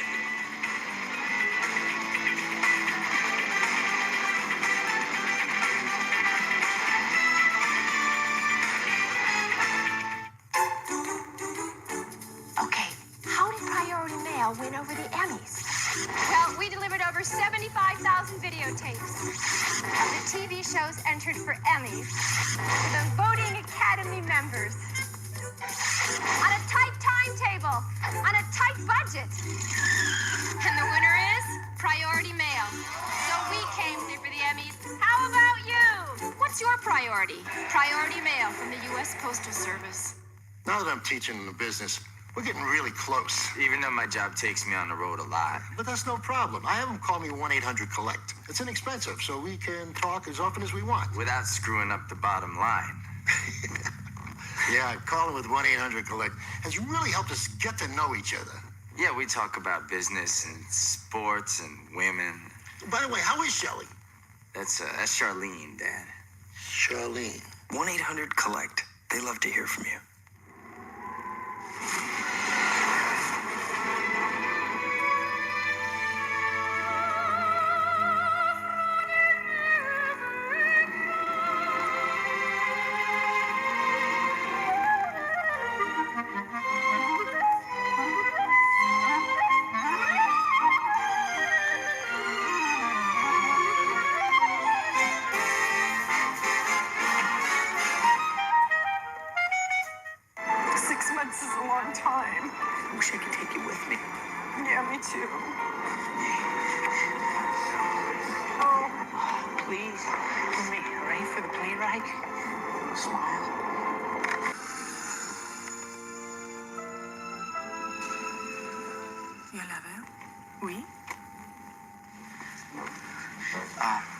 It's my sister. She's sick. Oh, very sick. Polaroid. See what develops. We are back in New York at the theater, and one of the things that we do here in the 90s, some of us have yet to get on the information highway. I'm still at the stop sign of the entrance ramp, but at any rate, did Bill Parcells get enough compensation for the #1 pick? And if you dialed ESPNnet.sportzone.com, 69% said yes, he did. 31% no, he did not. And of 100% of the votes, Bill probably couldn't care. The New Orleans Saints, the first pick in the reincarnation of Mike Ditka, now on the clock. About 7 minutes to go if the Saints indeed keep their selection here. Remember, yesterday the Saints did acquire Heath Schuler, quarterback, Washington. So that might be something that they might have looked at beforehand. They're not anymore. Let's go down to Linda Cohn, who is down on the bayou. Linda, welcome. Chris, yeah, Mike Ditka told me acquiring Heath Schuler yesterday was their biggest need, but they have a lot to be happy about right now, and I'll tell you why. Coach Ditka told me yesterday that there could be 2 players, if still on the board at number 10, that would keep Mike and company from trading down. And from my conversations, I believe one of those players is wide receiver from Miami, Yatil Green. Mike Ditka likes Green. He brought him into the New Orleans facility. He not only was impressed with obviously what the kid can do on the field, and we all know about his breakaway speed, and you know how bad the Saints need a big playmaker. He liked the fact that he had a good knowledge of the X's and O's. But I also talked with Bill Kaharick this morning, and he told me, the GM of the Saints, that they're not ruling out any deal to trade down. They're looking to get proper value for the picks that are still up there at 10. And let's face it, this team was 3-13 a year ago, ranked 29th in offense a year ago. Offense has many, many needs, so they do want to stockpile picks. And don't forget, Dwayne Rudd is still out there, and that's a possibility. Now back to you, Chris, in New York. All right, Linda, we'll see what Mike Ditka does with his new roost, if you will, in New Orleans. Here is the Heath Schuler trade, in case you missed it, didn't get the paper today. Schuler out in the quarterback game in Washington with Farrat, the winner of that battle for North Turner. So the Skins, for Heath Schuler, get a 5th-round pick this year and then a pick next year. And Joe, do you think Heath Schuler can be a good NFL quarterback still? I absolutely do. And I think the big key here is it's 13 starts. And he was 4-9. Part of that has to do with his rookie years. 13 TDs, 19 interceptions. He's only played 19 games. I think the biggest problem for Heath Schuler was plain and simple. He couldn't keep himself healthy. He winds up with a shoulder problem. He winds up with a finger problem. The big thing for Heath is he's got to stay on the football field. He's got to practice. He certainly has the athletic ability, has the ability to throw the football. And as a matter of fact, if you look back at the competition between Gus Farrat and Heath Schuler, it really wasn't that different. That was a flip of the coin, a tough call for Norv Turner. He could have gone either way and I think gotten production out of the quarterback position. Right now, it's Gus's job, which is a problem for the Redskins, to sign him. But as far as Heath Schuler goes, I think the Saints have got themselves a future superstar with the ability that he has. And he's got some great coaching. A guy by the name of Tom Clements is going to be the quarterback coach there, former Notre Dame coach. I knew that would get in. That former Notre Dame quarterback, and I think he's going to get some great tutoring. He's going to play for a tough coach. He's going to play in a system that will not ask him to just go out and win football games. I think there's a big upside down there, Chris. Well, obviously, Jim Everett is the starting quarterback. Now, we all think of Mike Ditka with quarterbacks of his conversation with Jim Harbaugh a few years ago when Harbaugh was quarterbacking the Bears. Of course, who knows what kind of conversation Ditka had with Jim McMahon over the years. But what does Mike Ditka expect in quarterbacks? His quarterback, we asked. I think the quarterback on your football team, and this might sound stupid, he's got to be the toughest guy on your football team. And I think he has to be one of the most respected, if not the most respected. Those two things. He has to be tough. He has to be thick-skinned, but he has to be tough where he can take the physical and mental abuse the position's going to bring him. And I think the other thing that he has to have the respect of his teammates by how he plays the game and his demeanor on and off the field. You know, Boom, you just take a look at the quarterbacks that have played for Mike. I mean, McMahon, Doug Flutie, who Mike tried to get out of the Toronto Argonaut organization. They wouldn't let him go. Mike Tomczak, Jim Harbaugh, Peter Tom Willis. You talk to any of those quarterbacks, they'll tell you about how tough it is to play for Mike. And I totally agree with him when he talks about the toughness aspect of the quarterback position. There are so many things you have to deal with. You're the only person who can't hit anybody. Everybody gets to hit you. There's a physical toughness. There's a mental toughness. And there's also this respect factor. If you play quarterback in a National Football League, not everybody on the football team is going to like you. That's just the nature of the position. But they have to respect you when you line up on the football field. And that's the thing I think that all of us look for. We weren't going to make a lot of friends maybe in a lot of instances, but if they could line up and say, I respect that guy for the job he does for this football team on Sunday, that's exactly what Mike wants. I think he's got that both in Jim Everett and Heath Schuler. He's got a nice 1-2 combination. Just depends on how the cards fall for him down there. Well, there's no question, guys, that the Saints offensively were just anemic last year. They're the only team that never scored 30 points in any of their games. Now, I know, San Francisco and Carolina do the better defense in football, but still, every now and then you have to do something. Now, does he do a running back here? I mean, they couldn't run the ball at all. And here are those numbers that you shudder at, George. A lot of 30s and 29. So offensively, they just have to move things. Although Mike's offense is not going to exactly be the West Coast offense. It's going to be the Midwest offense. I'll tell you what's exciting, Boomer, is though Danny Abramowitz takes over this football. Maybe he can be a receiver for Well, that's the thing. He's a receiver coach. He understands the game. They need to replace a lot of people in skilled positions. They need people to get their hands on the football and make plays for them. I don't care who's throwing the football, whether it's Jim Everett, Heath Schuler, Bobby Lane. It's not going to matter who's throwing the football down there unless somebody can get it and put it in the end zone. Now, Mike has made the comment also. He said, look, we are going to run the football. It isn't a question we want to. It isn't a question I think we can. He's made the statement that they are going to run the football. Mike Ditka and Bill Parcells, in my opinion, are two coaches in the National Football League. By their mere presence on the sidelines, can will victories for football teams. They will run the football. Right here, running back would be a likely choice if they stay. No question. Now, Mel, I guess the pick is in, but now we have not had a running back go here today. We expect a lot of them to go early second round. Let's go to the commissioner. Smith, Dillon, big guys that Ditka might look at.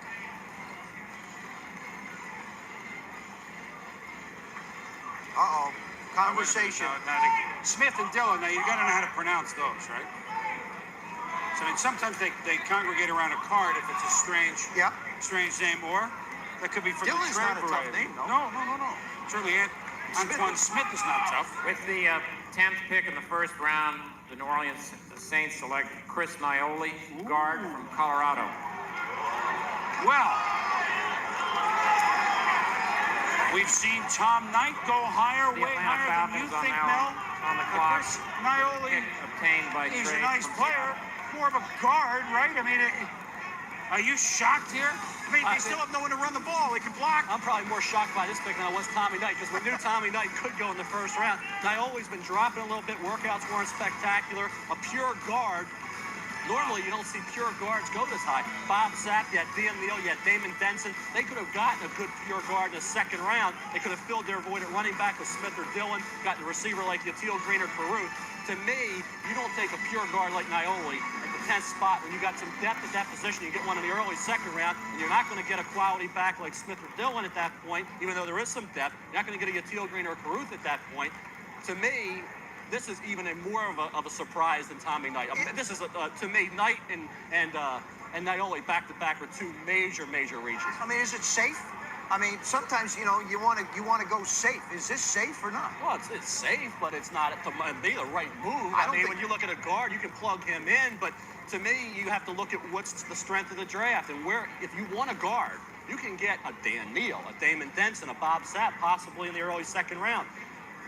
So only one can answer this is obviously Mike Ditka. I totally disagree with the pick. Well, let's go to our resident Colorado expert, Chris Fowler. One thing that Naioli does do, and I'm not sure that this is why Mike drafted him, but he didn't even play goal line defense for Colorado, so I don't know, maybe Mike is looking for a two-way player, the fridge too, although this is not Naioli's, I wouldn't put him in this category. You guys shocked up there? Well, I think if Chris Naioli were in New York and not out in Hawaii where he is today at his in-laws' house, he would probably strangle Mel Kiper for calling him a reach at number 10. Naioli, a very gentle guy. He's got a wife, a little daughter off the field. Teammates call him a big coconut. But here's a quick story to show you why Chris Naioli is a Mike Ditka kind of football player. Rick Neuheisel's first game at head coach at Colorado. At halftime, a lackluster performance. Neuheisel tells his team, we need more guys like Chris Naioli. Naioli thinks that Neuheisel has insulted him. He goes over, he picks up the first-year head coach and literally throws him against a chalkboard. He's got fire in his eyes, and Neuheisel has to say, wait a minute, Chris, no, I was complimenting you. We need more guys to play like you on the field, in the locker room. Naioli is as intense guy as it comes. I don't think he's going to pick up Mike Ditka and throw him anywhere, but it illustrates that Naioli has the kind of mentality that Ditka certainly is looking for. Pick number 11. Up next, Atlanta is on the clock as we continue from ESPN headquarters and also New York, and all points on the draft.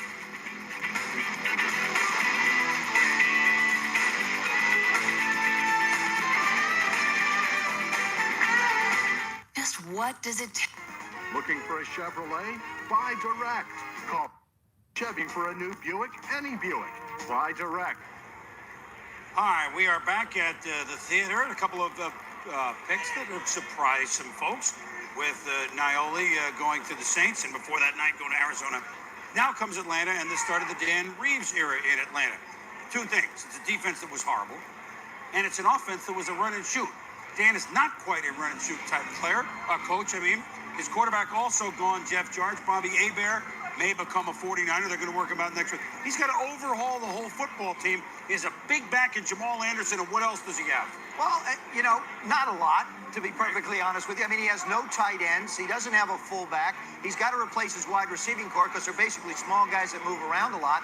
I think you can look at the Atlanta Falcons, go back a few years when the Houston Oilers wanted to convert away from the run and shoot. I think you're going to see that same type of a situation. It's going to take 3 years just to get the people you want. I wouldn't be surprised if they trade out of here for picks. I think they need a lot of different things on the offensive side of the football. You've got some wide receivers certainly that are available, but also, as Coach Parcells has wanted to do, he's looking for volume. I think Coach Reeves probably could look for the same type of thing. Dan's in charge down there now, so he'll go out and I think try and build the offensive side of the ball, but you can't argue. There's too many holes in Atlanta, Chris. They're going to have to fill them on both sides of the ball. No matter where they go, it's going to be a good pick for them. I think one that Atlanta does have 2 twos in the first half of the second round, so they've got 3 of the top, 40 or 41 picks. Dan Reeves, as we go to Chris Myers in Dallas, who may have some insight on where he's going here, and maybe this is a position where the Dallas Cowboys, could they engineer a trade with their former player and assistant coach Dan Reeves? They covet a tight end. Is that possibly what's going on, Chris? Yes, Chris, that's something that Dan Reeves is thinking about and the Atlanta Falcons are dealing with, although there are some defensive players that have slid down a little bit that Atlanta could go with. But that is the biggest area, changing from that run-and-shoot offense to the conventional two-back offense. So Atlanta needs help at running back, different style of wide receiver, and, of course, a tight end. They did add one through free agency, but they're looking for a quality tight end. And the 2 lead tight ends, David LaFleur and Tony Gonzalez. LaFleur actually fits into what Dan Reeves is considering in his offense a little bit better, although Gonzalez, many feel, has the better downfield potential. So that's what the Falcons are considering. It's a little bit too early for Atlanta to go to quarterback right now. Right now, let's go to Miami and Chris Mortensen. Well, Chris, I think the Falcons were looking at two defensive players in particular, Ferrier and Knight. They're gone. So they boxed themselves into picking probably offense again. And they need a tight end. Tony Gonzalez is the guy they're really looking at here, the Cal tight end. And believe it or not, they like Naioli a whole lot, even possibly here if everybody was gone. But I really think they look at Gonzalez or maybe even bail out. Chris? All right, Mort, Chris and Chris, thank you very much. Well, here are two tight ends that are going to go in the first round. Gonzalez from Cal and LaFleur from LSU, the 6'7". You expect him to go in the next 10 picks, these two guys, Mel? Well, I think they are. I think when you look at David LaFleur, 6'7", 280, outstanding blocker. Gonzalez is a tremendous athlete who's going to get better. Spent all that time on the hardwood. When he concentrates solely on football, you're looking at a better upside with Gonzalez, although right now LaFleur, outstanding inline blocker, really an extension of your offensive line. Really had no quarterback at LSU that could accurately get him the football, so he had to adjust to a lot of poorly thrown balls, and I thought did as good a job in that offense as anyone could have expected. Well, I think Mel, in this particular spot, you look at one football team that wants to take it to the next level and needs one particular player. That's going to be Tony Gonzalez for the Kansas City Chiefs. I look at the Chiefs here. I know the Cowboys want him to, and I know San Francisco covets Gonzalez as well. But I think for the Kansas City Chiefs, you've added running backs in Hill. You've got yourself a good football team. You've added the quarterback now in Elvis Grbac, which has kept, I think, held them back a little bit. Now, all of a sudden, they've never had anybody that can catch the football in the West Coast offense like Paul Hackett wants, the offensive coordinator. This kid here would fit the bill perfect. Plus, also, he comes out of Steve Mariucci's system, who is a West Coast type of guy. He's now the head coach in San Francisco. So everything that I see points for an opportunity for Kansas City, if they can make the deal, to add that one other element to the offense that can put it over the edge and match up with the defense that has done such a good job for him over the last couple of years. Well, we've seen lots in the top. We've seen a couple of interesting picks. And as we wait for Atlanta, followed by Tampa Bay, Houston, and Cincinnati, let's go around to our reporters around the league, starting with the city where we all began today in St. Louis, the gateway to the West. Here's Mark Malone. Mark? St. Louis set the pace for this year's NFL draft by drafting Orlando Pace, most dominating offensive lineman in recent memory. Dick Vermeil and his staff will now turn their attention to the defensive side of the ball, looking for a quality cover corner. Now let's go to Seattle and Hank Goldberg. Where they're very happy, Mark, because they got the two guys they wanted. They got Sean Springs with the first pick, the cornerback, and then they traded up with actually Tampa Bay. The Jets were holding that pick and handed off to Tampa Bay, and then they wind up with Walter Jones, and that was their plan all along. They had some anxious moments. You see their VP, Randy Mueller, on the phone there. He's making a tea time because they don't pick again until the 5th round. To Sal Palantonio with the Jets. Bill Parcells took James Farrier, went defense in the first round, and he's still trying to stockpile picks. But look for him to hold on to the first pick in the 2nd round and go defense again. Now let's go to Andrea Kramer in Tampa. The Buccaneers started the day with 2 picks in the first round. They only had to drop down 4 spots, but they gained a 3rd rounder. So they'll be picking at 12, but they still could drop down a few spots before they choose again at 16. Could be talking about a wide receiver, Yatil Green or Ray Caruth. Right now, let's go to Linda Cohn in New Orleans. Well, Saints coach Mike Ditka got what he wanted, a guy who has both strength and character in Chris Naioli, the offensive lineman, with their number 10 pick. Now he looks ahead to more offense. Next time he's on the board is at 33. Now let's get you to Miami and Chris Mortensen. Well, for Jimmy Johnson, this is year 2 of a 3-year plan. He has 10 picks this weekend. He has 6 of the first 96, and I spoke to Ron Wolf, the Green Bay Packers general manager, a little while ago. He thinks from this point on, Jimmy Johnson controls this draft. Now let's go to the Dallas Cowboys with Chris Myers. The Cowboys choosing 25th, their highest selection in 5 years. They're likely, though, to trade out of the first round into the second and save about $500,000. They have many needs this draft, like at linebacker, where Darren Smith has signed on with Philadelphia. Also, they might trade up if the quality wide receiver or tight end they covet is still around. We'll keep an eye on things in the war room with Jerry Jones. Right now, let's go to Green Bay and Gary Danielson. For the Super Bowl champs, the word here is patience. Ron Wolf has scripted the first round, much like Mike Holmgren scripts the start of a new game. Let the draft come to the Packers and pick the best available player. Let's go back to New York and Chris. All right, gang, thank you. We have gone about a third of the way through the first round. Clock is winding down on Atlanta. 3 minutes and 20 seconds of their pick. We'll be back.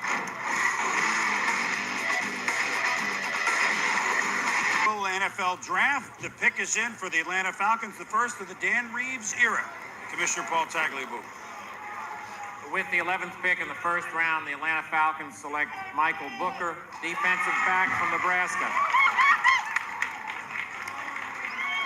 So another big, strong defensive back, and that's well. They only had 6 interceptions last year in Atlanta, which, by the way, is the lowest in the history of the National Football League. So here's a guy that can make a pick. But let's first make a pick, not a draft selection, but a pick interception. Let's go while he gets congratulations here in New York to Linda Cohn in New Orleans. Linda. Standing by with Coach Mike Ditka, and Mike has always said the secret of success is success in the trenches, and Chris Naoli is a guy who can make some room for you. Well, Linda, he's a great football player in our mind, and I mean, there's a lot of great football players out there, and I understand what people are saying. You know, it's interesting if you say you got to go pick a skill position, and there are a lot of great football players out there. I know that. We felt right now that, you know, to throw the ball and run the ball a little better, we got to get a little better up front on both sides of the ball, and I think Chris is going to come in there and help us in that area. He's a great character. He's my kind of football player, first of all. He's a tough guy, and I think he's one guy that I might be able to holler at and he wouldn't get his feelings hurt too bad. That's the key, especially one of your players. What about the offers that could be there, were there for you? How many were you debating over? There were a couple offers, but I mean, realistically, for us to drop as far as we had to, it wouldn't have made any sense for us. We could have picked up a couple more drafts, but it wasn't really in our best interest. We have 2 high picks in the second round. We hope to put them to good use, and I think if the draft falls the way we hope it does, I think we'll come out in good shape. Back to Naoli, do you think you can insert him right away as a starter? Well, you know, we got a lot of good football players on this team, and I want to see what Ed King and Don Willis and some other people can do. But yes, we think that he's going to be a starter for us. I wouldn't have picked him at 10 guard if I didn't think he could start for us. Okay, your next pick is number 33, and a lot of needs still out there, especially in the skilled positions that Coach Ditka has mentioned in wide receiver and in running back. Let's get you back to Chris Berman in New York. All right, Linda and Coach, welcome back. That's all we can say. We'll be intrigued to watch you on the sidelines with the New Orleans Saints. Well, cornerbacks, we talked about at the beginning when 2 of the top 5 went. We said, boy, they're only, I told you, 16 corners in the 30 previous years of the draft that went in the top 10. 3 in the top 10 today. Springs, Westbrook, Knight, and now Michael Booker, who at 6'1" is a big corner, Mel. He's a big corner. He's got tremendous athletic ability. Technically needs to improve a little bit, but you can't teach the kind of size, speed, and jumping ability that Michael Booker has. He's going to get better with pro coaching. You know, pretty good tackler. Guy that will come up and support. Of course, he has that strong 205-pound frame. You see him in coverage. He makes some plays at Nebraska. Technically needs some work. There's no question of pro coaching will enhance his ability. This was the big game for him. The Florida game when Nebraska won the national title, had a big interception here, had a couple pass breakups. In fact, set a Fiesta Bowl record, I think 4 pass breakups in that game. He's the kind of guy who's going to get better and better, good physical ability. Still, though, just a little early for these corners. I mean, everybody's forcing these corners up when you have so much depth. Obviously, these teams felt like they were better, significantly better than the other guys, but I still think it's a little early even for Michael Booker. You know, Joe, do we just look for a minute at Michael Booker? Let's not forget what an exciting day it is for all these young men. They're here in New York, first-round pick. They put on the hat. They're excited, and we feel their excitement, too. And I'll tell you, Dan Reeves is excited because he needs them. They need a little pass. Absolutely. I mean, inept is probably the best way you can describe this. There's the dubious distinction of the Atlanta Falcons pass defense. 190 TD passes allowed in the 90s. 4,500 plus yards in 95, most in NFL history. Only 6 interceptions last year, the fewest in NFL history, 16 games. We talked about it before. They have a conversion problem on offense because they're going to go from the run and shoot over to a more conventional style of offense. But the big need is on defense, and I think it's a good way to stop. When you only get 6 interceptions, you certainly need help there. I still believe, even though I'm a quarterback and have been and have that philosophy and mentality, you win games by stopping people from running the football and throwing the football down the field. You can't outscore them, but you can stop them from scoring, basically. And I think it's a good pick. Well, Booker now with the commissioner right there and all smiles around. But let's head up to our Bristol studios with Chris Fowler and Coach Gottfried and Ron Jaworski. And here, Big 8, DB. Hi, surprised? A little bit, but here's a guy, Michael Booker, who Mel alluded to that Fiesta Bowl national championship win for Nebraska. Basically was a nickelback in that game, ended up being the defensive MVP. Had a fairly quiet senior season unless you were a fan of Big 12 football or a receiver. You talk to receivers like Ray Caruth, the guy we expect to go in the first round. He says Booker is the best corner he ever played against. And he played against Chris Canty and Bryant Westbrook in that conference. But he said the strength of Michael Booker, the ability to lock up a receiver on the line of scrimmage, you just couldn't get away. You couldn't separate from him. Mike, I guess that's what Atlanta likes about him, is he goes from the black shirt defense of Nebraska to the black jerseys of the Falcons. Yeah, Chris, so no question when you look at the numbers on the Atlanta Falcons defensively, they were horrible. I mean, Dan Reeves had to make a decision. Do you go defensive line, linebacker, secondary? He decided to go secondary with his 4-3 defense because he's going to face the likes on the receiver sides of a Jerry Rice or an Isaac Bruce in this position. So he comes in with a Michael Booker here. And as we see, he's a big, tall, strong guy. Can get in the bump and run position right here up in the corner, jam at the face, and not let him release off the ball. And I think that's critical when you want to start your defense, is not to let the receiver off the ball. If that happens, now you get the rush from the outside, from your backers, or a good push up the middle from your tackles. I think Michael Booker is a good choice by the Falcons and Dan Reeves. Mike Gottfried, last year we had our first defensive back chosen at number 11 when the Saints took Alex Molden. Now in the top 11 picks, 4 corners already. What's the impact on the rest of the first round? Well, everybody's trying to stop those good receivers, and when you look at all these corners going, it's going to move a kid up named Chad Scott from Maryland because he loves to play bump and run. He's a good zone guy, and I think his stock will rise now because all these corners going. He's been overshadowed in that Nebraska defense with Wistrom and Tomich and Terrell Farley. But on this day, it's the reshuffling of the pecking order, and Michael Booker is the big defensive star for Nebraska. Now that oft-traded 12th pick up next back to New York. All right, Chris and gang, thank you very much. Let's go up to our practice field, if you will, and go over to Sterling Sharp. A big corner, Michael Booker at 6'1". Poses different problems, obviously, than some others would. Well, I tell you what, Chris, the one thing that Booker brings to it, if you watching tape on him, is he baits a lot of quarterbacks into throwing the ball at him. And the one thing being a big corner in Atlanta, that was 190 touchdown passes was in 112 games. He's got great form. He uses his feet very well. He stutters. He baits quarterbacks into throwing the ball. See the little stutter step and hesitation right there to make the guy look like he's open. And I think that's one of the things he is not going to have to worry about in the NFL, because playing for the Falcons with the one thing that's going to happen with Ray Buchanan on the other side, he's going to get an opportunity to have balls thrown at him. But the key with Michael Booker is his feet. Because what he does is, even if you saw him in the zone coverage, he uses his feet very well to stutter step and lull quarterbacks to sleep. He's also very strong upper body to jam the Isaac Bruces and the Jerry Rices, get his hands on them and be able to molest them a little bit so he can keep them from getting open down the field. 190 touchdown passes in 112 games from Atlanta, Boomer. I think this is a great pick for the Falcons. I think Sterling just had the most fun that he ever had on a gridiron. There's no question about that. Tom, defend yourself. Well, the times they are changing in Tampa Bay. They have their first and their 2 first-round selections are there on the clock right now. 7 minutes plus to go. And my God, they've gotten rid of those orange unis, which we've grown to love over the years. Here's the new Buccaneer helmet. My goodness.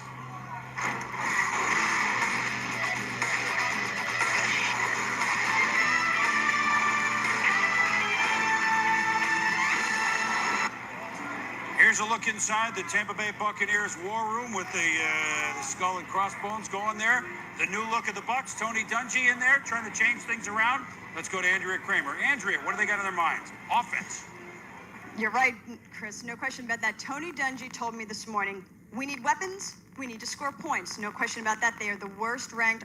They were the lowest scoring offense in the league last year. A lot of talk I just mentioned about the wide receivers, Yatil Green and Ray Caruth, but there was some question about which one they would prefer. I think, though, that they may, won't be surprised because it was on many people's boards, Warwick Dunn, the running back. I think they could go for him. And what they would have would be a changeup. They have been a team that runs inside the tackle. Certainly Dunn is a totally different threat than that. A little bit of concern about his size, but he has been productive, and that's been the main concern for them. I don't think they wanted to look at potential as much as production. So I think it could be Warwick Dunn here for the Buccaneers at 12, finally making their pick. Chris Berman, back to you. Well, certainly, Andrea, that would be an intriguing pick if they took Warwick Dunn without any other running backs gone. A lot of question. He's a great player, but could he be on the field all the time? Well, with 2 picks in the first round, maybe you could take a couple of different guys that could stretch the field. And you heard Mel, as Andrea mentioned, only 221 points scored last year for Tampa Bay. They've got to move the ball. They kind of like the way their quarterback, Trent Dilfer, came on the second half of the year. Is it receiver? And who would it be? If this the burner Caruth or the bigger guy 6'2"? Well, they also have the 16th pick, Chris. They have to come away with a wide receiver with one of these two picks. They need to give Dilfer some more weapons. You have Copeland coming off an injury. You have Teal Green, 6'2 and a half, 210 pounds with great speed. You don't see physical ability in a wide receiver that often like the Teal Greens. Ray Caruth is a burner. Those two kids figure to go right in this general area. And like I said, I can't emphasize enough. Trent Dilfer, to continue his development, needs players like Teal Green. I think the other thing you have to take a look at is familiarity also is a very good thing to have. For example, Charlie Williams, who was the wide receiver coach at the University of Miami, is now on Tony Dungy's staff. So you've got a wide receiver coach who knows Teal Green as the individual that I think would be a very good pick for them. You need the guys who have the ability to get down the field. Their wide receivers, Rob Thomas, for example. You've got Alvin Harper is another one. Carl Williams.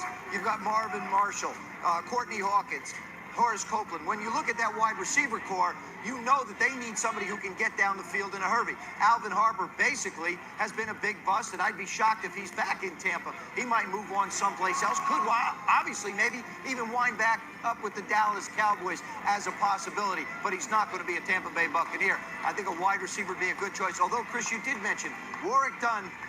The question on this kid is, can he block, if need be, the big guys on first and second down? I think he can. I think this kid can be a three-down back.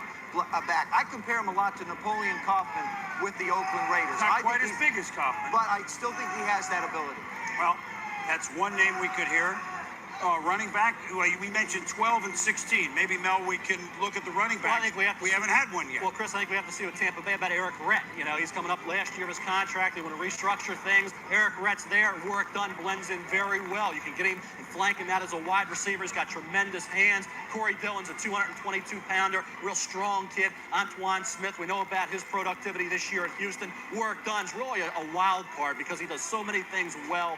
Hands far to over 2,000 yards this past year. And Cedric Shaw, I think, is very comparable to a Curtis Martin. You see a lot of those spin moves, very creative runner, and I think Cedric Shaw is going to be a good second or third round pick for somebody. I got to think if they look size, and I don't know that, Green and Smith. Green, the wide receiver, Smith, the running back, would be their picks. And, well, we'll know in a second. Antoine Smith, the only question about him is he's, 24, 25 years of age already. If it's not a question right now, it'd be a question 4 or 5 years from now when he'll already be 30-year-old running back. But he is one great physical specimen at running back. And I got to think Tampa Bay comes away with him in one of these two picks. Here's their first pick, 12th pick overall. Let's go to the commissioner.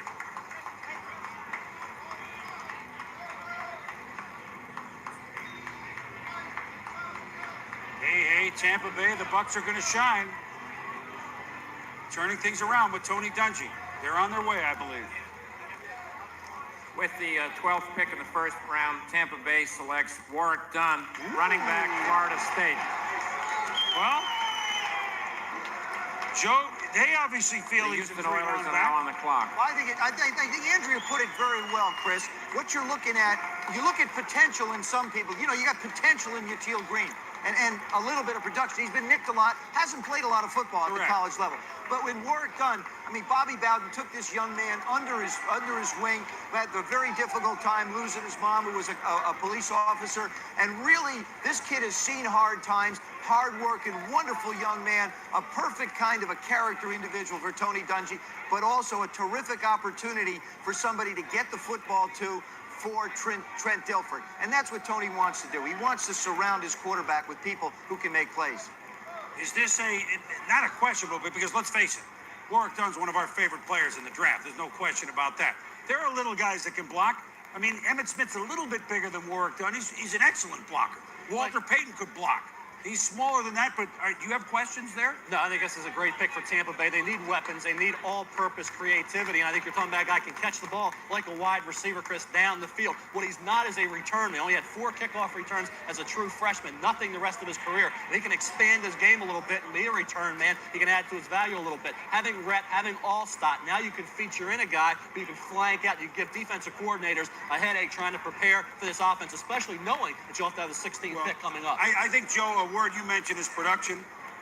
38 touchdowns in a college career for a diminutive back. 7.5 yards a carry as a year ago, 1995. I would say that's production. Let's go up to Chris Fowler and company. Thank you. I'm with Mike Godfrey. We've seen Warwick Dunn a lot over the last 4 years. Bobby Bowden called him the favorite player he's ever coached. A quiet guy, but a guy who could be a leader in the huddle when it was required, when the chips were down, and also a guy who saved his best games for the big games. He got more carries, he got more catches against the Floridas and the Miamis, Mike. Well, your team's better because of his hands with Warwick Dunn. He has great quickness here in the shotgun and acceleration when he gets the ball. See him accelerate into the secondary and run away from people, and he has a toughness, and he has a feel of defenders. Pass blocking's not a problem. Barry Sanders is only 5'8", 200 pounds. Here's a good block. He takes a lot of pride in his pass blocking.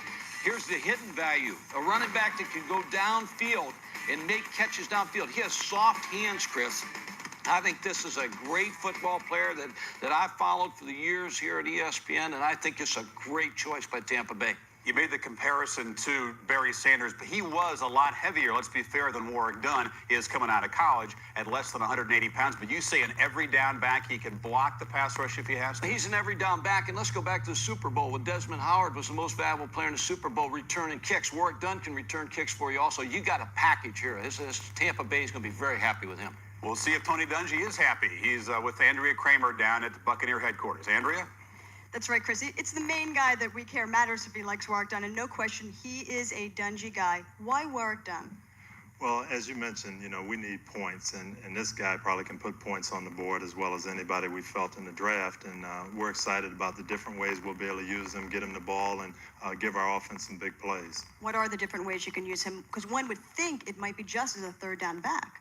Well, I don't think so. I think he has the ability to return kicks and get the ball that way. He can also play some on first down when you want to throw the ball, and we don't preclude him running the ball on first down. He's a tough guy. Boy, last year you drafted Mike Allstott, and I said, was that a message to Eric Rett? Now you're drafting Warwick Dunn. Is this a message to Eric Rett, who, once again, wants to redo his contract? No, it's not a message to Eric at all. We're happy with him, and he's been here working out. We got Warwick for his ability to put the ball in the end zone, and that's what we feel good about. Is the size a concern? Not really. You obviously like bigger guys, but he's been tough. He's run the ball against great competition, and he's had his best games in the big games, and that's what you like. So if you stay at 16, and actually, have you had some calls about the 16th pick? We really have. We've had quite a few people calling about that pick. We're not sure what we're going to do, but we are entertaining calls right now. And if he stays at 16, I think they could look for more points to be scored, more offensive weapons. Right now, let's go to Chris Fowler in the studio. Andrea, a couple of wide receivers watching this draft, Yatil Green and Ray Caruth. Tampa certainly had been interested in both of them in conversations. Those guys sweating because they've slid a little bit. Will they go at number 16? 12 picks down, 228 to go. Not all of them today, but the Houston Oilers are up next as we continue our draft coverage right after this. Houston Oilers, love you blue on the clock, and a historic game on the Padres home game. They play a game there today, then 2 tomorrow. That's the first of a double dip on Sunday, 8 Eastern, 5 on the West Coast, 2 local time in Hawaii. So it's Luau Sunday for us here on Sunday Night Baseball. Well, just talking about Hawaii makes me happy. I know. You get a gleam about it. it. It's just, I have to go back and see my constituency. Speaking of constituency, Houston Oilers on the clock. Houston or Memphis or Nashville, the Tennessee Tuxedos. We're going to ask the commissioner about that later. What are you thinking? What a job Jeff Fisher did in kind of absentee coaching last year. I think Jeff Fisher, you talk about a coaching job, just keeping your football team focused when nobody shows up in the football stadium where you're playing. You don't know what to call home. You don't know whether you have to ship something. There's so much uncertainty that goes into that part of the game. Jeff did a great job of having his football team focus on what happened on the field. Chris Chandler is gone. The Houston Oilers now belong to Steve McNair. And when you take a look at his numbers, the thing that I'm most impressed with are 2 elements of this statistic. First of all, his 58% completion ratio. I think Jerry Rome, the offensive coach there and coordinator and quarterback coach, did a terrific job with him, teaching him where to go with the football. He posted some good numbers because he also had Eddie George for help. But his touchdown to interception ratio was 7 touchdowns to only 2 interceptions. Now, if you're going to add to this, Les Steckel takes over as the offensive coordinator. What you want to do in addition to that offense, because you've got Chris Sanders, you've got some other people there that you need to get the ball to, you go out and get yourself a wide receiver. I think a Yatil Green right here for the Houston Oilers makes an awful lot of sense because it does give Steve McNair a weapon. The Oilers have simply said, we want to make him more active. We want to move him around a little bit more. We'd like to take more of his natural athletic ability into effect, and I think they can do that. Well, Chris Chandler, who started most of the games last year till McNair took over, is gone. McNair, the starter. Dave Craig, by the way. Dave Craig is the backup in Houston, and certainly is an able backup for Steve McNair. We spoke with Oilers general manager Floyd Reese about Air McNair. We knew it was only going to be a matter of time. Steve has come along very, very well. He's already gotten a lot of time with Les Steckel, who's going to be our new offensive coordinator and quarterback coach. They feel very good about each other. It was one of those, it came a point in time. You know, now's the time to do it. Everything seemed to fit. Chris had some value. There was a shortage on the market. We saw a chance to pick up a couple of draft choices, and so we went ahead and did it. Well, that's the Chris Chandler move. And you know, one thing we were talking about, Dave Craig, we love David, in his 85th season in the NFL. He's now going to back up in Houston. Randall Cunningham is a backup in Minnesota.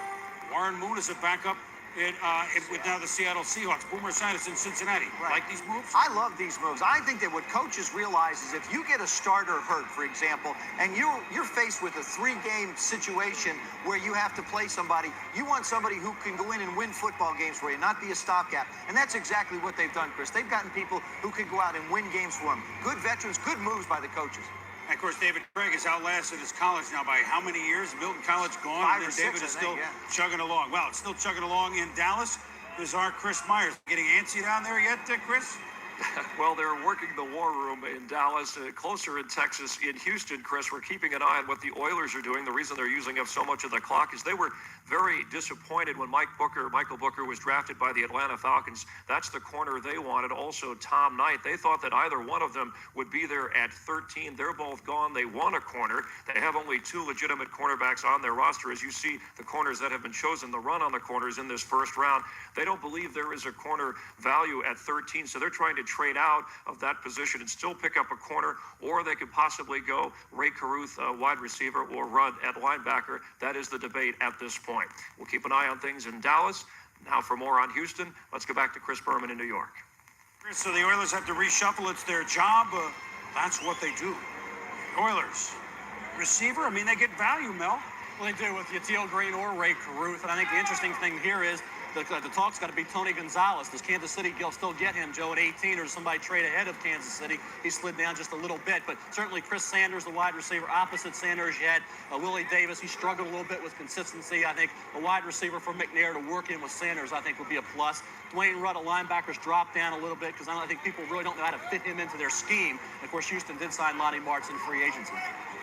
We are now looking at 2 hours into the draft. We've had 12 picks, which, by the way, is pretty quick. Pretty quick for the upper part here of the first round. We are in the theater in New York for the 62nd annual NFL selection meeting. And as Chris Myers was just mentioning, it appears that the Oilers have made a trade with the number 13 slot. So here's the trade card. Here's Kansas City, and we know what that means. With the 13th selection in the first round, Houston has traded its pick to Kansas City. The Kansas City Chiefs have selected Tony Gonzalez, tight end, University of California. We'll announce the details of the trade in a minute. So, Cincinnati Bengals are now on the clock.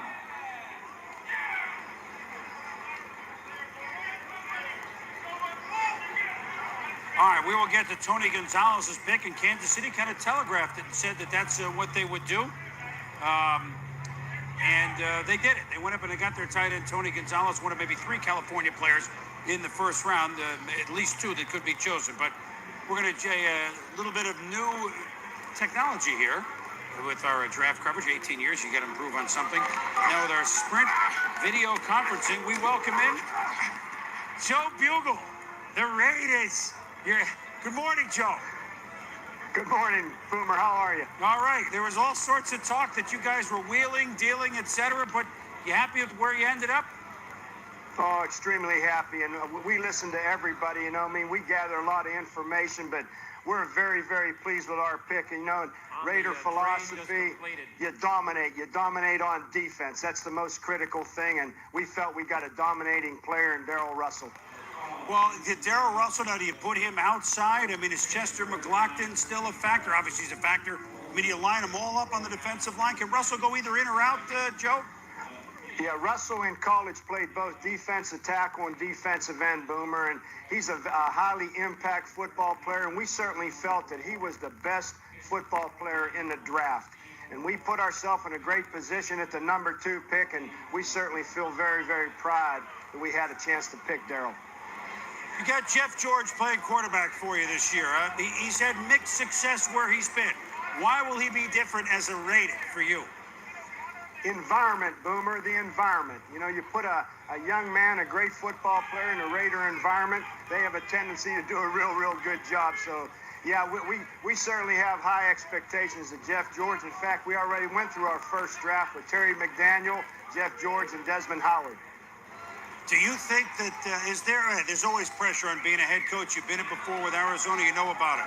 But with the Raiders kind of disappointing, and you were there, you know, when they kind of didn't add up the last couple of years. You feel a lot of pressure. I know not necessarily today, but and as your second time around as head coach, how will you change this time? Well, to answer your first question, Boomer, yeah, we were very disappointed the past 2 years. That was a real setback for the Raiders.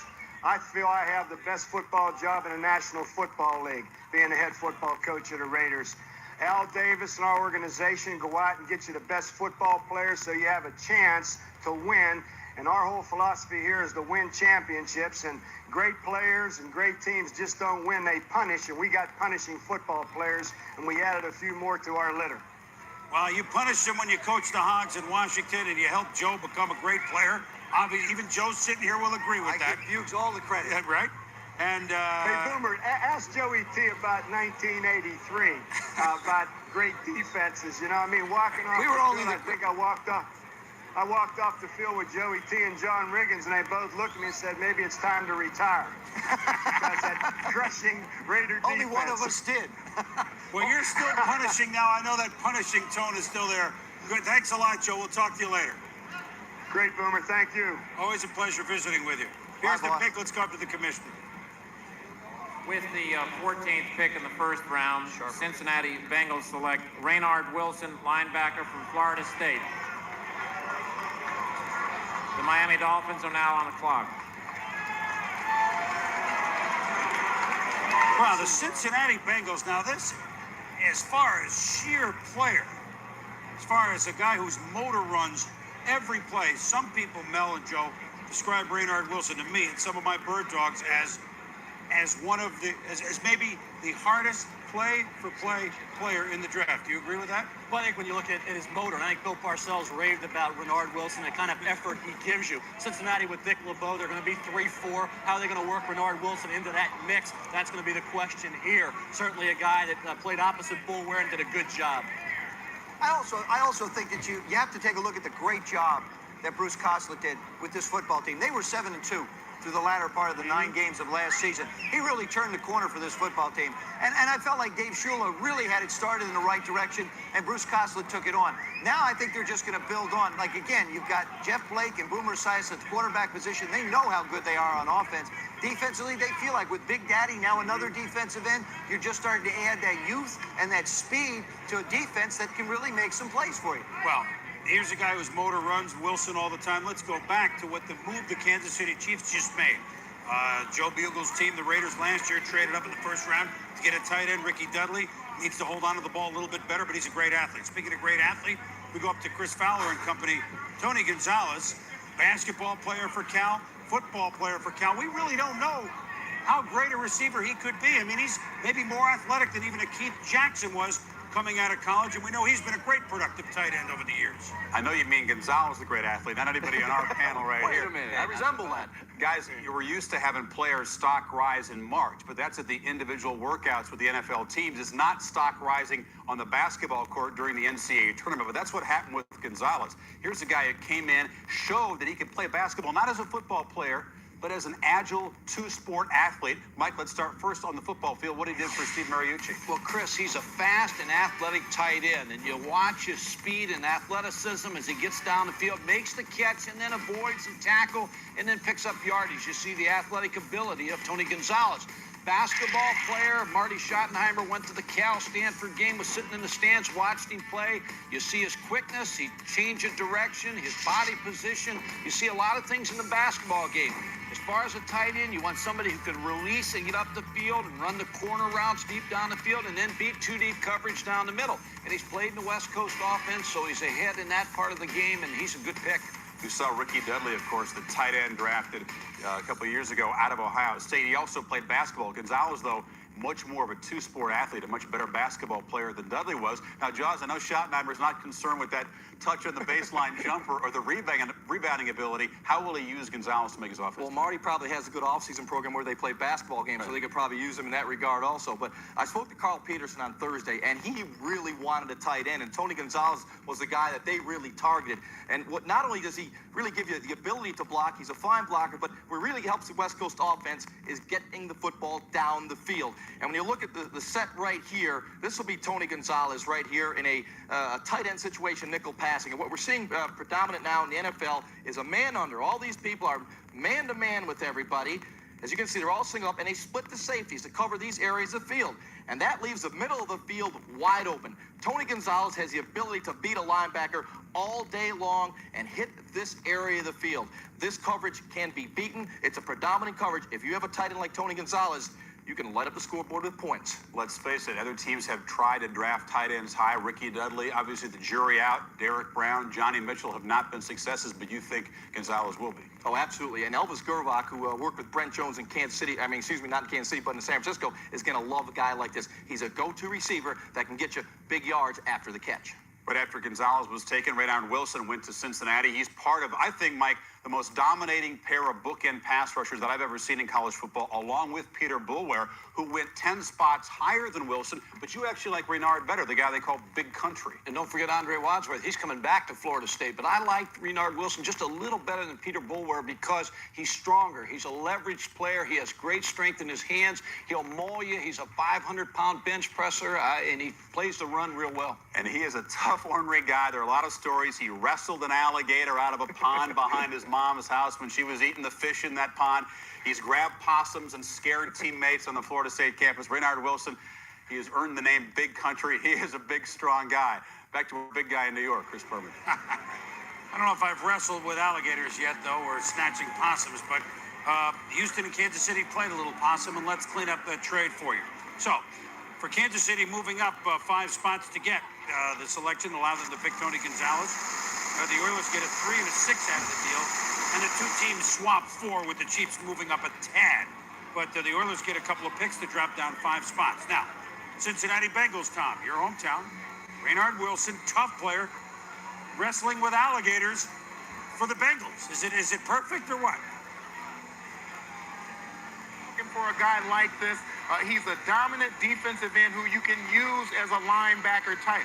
I think the thing that you notice when you watch Bulware and Wilson is that even though Bulware ran about 0.2 of a second faster, oftentimes they would get it to the point of attack or get to the quarterback at the exact same time. You're talking about a guy who has a little bit longer arms, a guy who gets great leverage at the point of attack. As we take a look at him, he's also a very smart player. You watch him, this is another guy who has excellent technique. He won't get too far upfield where he runs himself out of plays. You'll see him fall back inside, be able to make plays downfield for you. He can also double as a speed rusher because he's quicker than he is faster, but you see his strength right there. The thing that makes him a great player, and coaches always talk about the ability to force a turnover. What makes this guy be able to force a turnover is that when he aims for his spot, when he wants to hit you, he gets his butt up under him, and he aims for a spot behind the guy he's going to tackle. So this is a guy who, for Cincinnati, is going to create a lot of turnovers. Tommy, I can't believe he didn't take that opportunity to return the favor to Sterling and just slug him there. I don't get it. I guess you guys have been teammates too long, right? Well, Jimmy Johnson on the clock with the Miami Dolphins. We'll take a look at the war room right now. And we've gotten accustomed to this scene as certainly when Jimmy's years, the Super Bowl years with the Dallas Cowboys. Now we brought War Room Cam along with Jimmy and his tropical fish down to the Miami Dolphins. The Dolphins were an 8-8 squad last year. His first draft a couple years ago, well, not his first draft, but from 2 years ago, the 95 draft, there are just, one player left from that draft? So he has really changed things over and looks to do a lot of the same, Mel, because as Chris Mortensen mentioned, when we come to the third round, the Dolphins, don't forget, will have 4 picks. They will, and I think when you look at the best available players right now, you're going to see a lot of quality still on the board. It's good for Miami, good for Tampa Bay, good for Washington, good for Houston. All those teams are positioned to get quality football players. When you look at the best available players, Yatil Green, Jim Druckenmiller. Does he go here? Does he go to the 49ers? Caruth, the speed receiver, Rudd, an outstanding all-around linebacker, Corey Dillon, the power runner, and of course Jamie Sharper, a true outside backer. When you look at the rest of the players, Antoine Smith, we know about his capabilities, LaFleur, Wiley, Tarek Glenn, that bookend left tackle is going to get better, only 20 years of age. Damon Denton, an outstanding pure guard, a former defensive tackle. I think you're looking at a lot of quality, and those teams that move down and those teams still waiting, like the Washington Redskins particularly, are going to see a lot of good defensive players still there.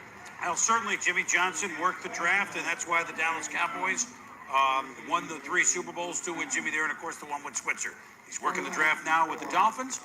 Working for us down in Miami is Chris Mortensen, and I guess Jimmy really had about 3 or 4 or 5 ways he could go, but several of the players that he was looking at are already gone, right, Morton? Well, no, I think he had 3 or 4 that were still there. I think Renard Wilson certainly would have been a guy he would have considered, but to me, Jimmy always looks for value here, and he could trade out. He's been on the phone, but there's a playmaker on the board, and he was the top of Mel's list there. Yatil Green, University of Miami. Some think he could be another Michael Irvin, and Jimmy knows what type of success he's had there. But certainly, Jimmy, I think, is going to be pleased because he felt this draft was going to fall his way at this 15 spot. Chris? Well, I find it interesting. They're looking at the map there. I don't know if they're going to look for a player in Utah or that was Arizona, New Mexico. I don't know. Maybe that's a clue. We're looking for clues at this point. Well, what they're trying to do is they're trying to figure out where they're going to ship somebody. Right. I mean, when you look at Jimmy, and it was mentioned earlier, Jimmy likes to control the draft. He controls it with picks. And what he's doing is he's built the Miami Dolphins basically with 3rd, 4th, 5th round picks. The first round to him is not necessarily one where he can get quote-unquote value. He may get a good player, but he needs somebody to come in and play for him. He's made it clear to a lot of people, you come in, you work hard for me, you're going to play. We saw it with Zach Thomas last year.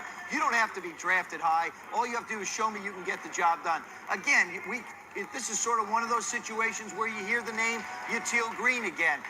Down in Miami, it works for him if it's a possibility. Well, Jimmy on the phone. You saw Bob Ackles in the shot a moment ago. The Dolphins have about 5 minutes to make their pick. We'll be back. In New York, the Dolphins have made their selection. Could be dinner.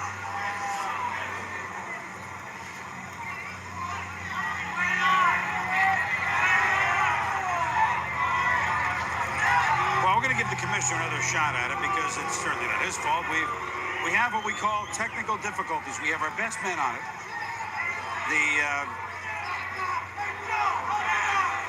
Change. All I do is change. This is why we have backup mics. Who do you think it's going to be, Chris? This is why you need good backups for the entire season. I told you season. that. That's why I talked about those veterans.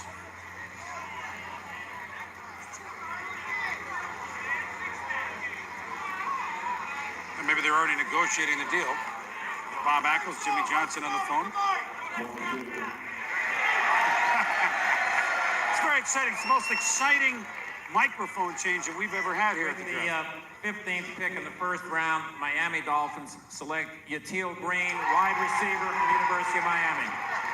Well, they don't have to pay moving expenses. That's one thing they don't have to do. That's why we're looking at the map. Tampa Bay is now... Right, in California, plane fare too much. Let's go home. Let's go home. Well, you're looking at big receiver, Chris. I thought it was the best value on the board. 6'2.5", 210 pounds. He had some injury problems, but when this kid was healthy, 15.9-yard average. He showed that he's a true speed receiver at the combine when he ran that 4.38. Watch him blow past this defensive back who has good size and then compete for the football. A mid-first rounder was that speed. Here he is against Kevin Abrams, a little corner from Syracuse. Watch him in traffic between Darius, the safety, and Abrams. Here against Virginia, pulls in the long touchdown reception. When he was healthy, as I said, Joe, he was a playmaker. There's very few wide receivers, 6'2.5", 210 pounds, that run like Yatil Green and jump like Yatil Green. They also come out of a pro offense like Miami that are still there at this stage of the first round. Well, Yatil Green played 5 games in '96 against ranked teams. We go up to Chris Fowler And in that, he averaged 115 yards a game and almost 20 yards a catch against ranked teams. So maybe he's not a touchdown maker, but he is tough down the middle and obviously a big specimen, a la a guy that Jimmy once had, Michael Irvin. Chris? Well, you're right, Boomer, but I don't think, Mike, he ever made the kind of plays or the number of plays at Miami that it was expected of him when he came in. I mean, Teal Green did not live up to many people's expectations down in Dade County at the Orange Bowl. Now we get the chance to go out to Broward County and play at Pro Players Park. But, Mike, to be fair, he did have some problems with the hammies at Miami. Always had hamstring problems. Said he was tough enough to play through it. When he was healthy, what did you see that you like about him? Well, he fits the NFL profile. You know, you're looking for a 6'2.5", 200-pound receiver to work against corners, smaller corners, and he's a big play type receiver. But you hit a big point there. He played 14 of 24 games for Butch Davis. He's had hamstring problems, he's had groin problems, and he doesn't do him any good if he's not on the field. It goes back to that age-old debate of productivity as a college player versus potential based on workout, and Green clearly has been that latter kind of a guy as opposed to many receivers who caught a lot more balls. Now let's go back down to New York. All right, Chris and Coach, you're right. I mean, his numbers were good, but production, you'd like to see him get a little bit more in the end zone. Let's go up to Sterling Sharp, and Sterling, big receiver, which means that he should be able to beat the small DBs into the end zone. And what are your thoughts on Teal Green? You think he's waiting to come out of it here in the pros? Well, Chris, what I think is what he's going to have to do is he's going to be like Keyshawn and learn how to play low. I mean, you look at the guy in college, the one thing that leaped out at me, if I can go to the video, the one thing that leaped out at me was this. He has desire and wants you to make big plays, and he wants to make every catch. You see right here, the safety's going to come in the picture. This is just want to. He wants to make this catch. He wants to make this big play. He's not going to get an opportunity in the NFL to run straight line routes like he's running in college here. He's a great speed guy, but I think for Jimmy, he's going to have to learn how to play technique. He's going to have to learn, and when I say technique, he's going to have to learn how to win in transition. And what I'm talking about as a receiver, the way you start to get that great push, he's going to have to learn to get down in his routes and be able to use his power step to come back to the football. Every pass that he caught in college was basically over the top. A lot of them were over the top. Now he's going to have to believe in his hands to step back and make those catches at the balls. Play low in his waist. Keyshawn Johnson had to learn because you're going to see a lot of bump and run for a big receiver. Play low, use his power steps to come back, catch the ball in his hands. But, Chris, I think it's a good pick. I think with Jimmy Johnson, this is a Butch Davis pick all the way. I think these guys know each other very well. Jimmy Johnson knows what he's getting from Teal Green. Well, Sterling and Teal Green also knows that with a guy named Marino at quarterback, he'll probably be getting the football rather quickly. Well, the Jimmy Johnson pick of Teal Green, did they scoop Tampa Bay, their cross-state rivals? Because they certainly are looking receiver. There are others there, but Teal Green is gone. We'll be back. Looking for a smart way to earn up to $40,000 for college? Call 1-800-USA-ARMY and ask how to qualify for the Montgomery GI Bill, plus the Army College Fund. Now, $40,000 for college. If your parents can't afford $40,000 for college, ask your uncle. The Montgomery GI Bill, plus the Army College Fund. Now, $40,000 for college. Call your recruiter to find out how to qualify.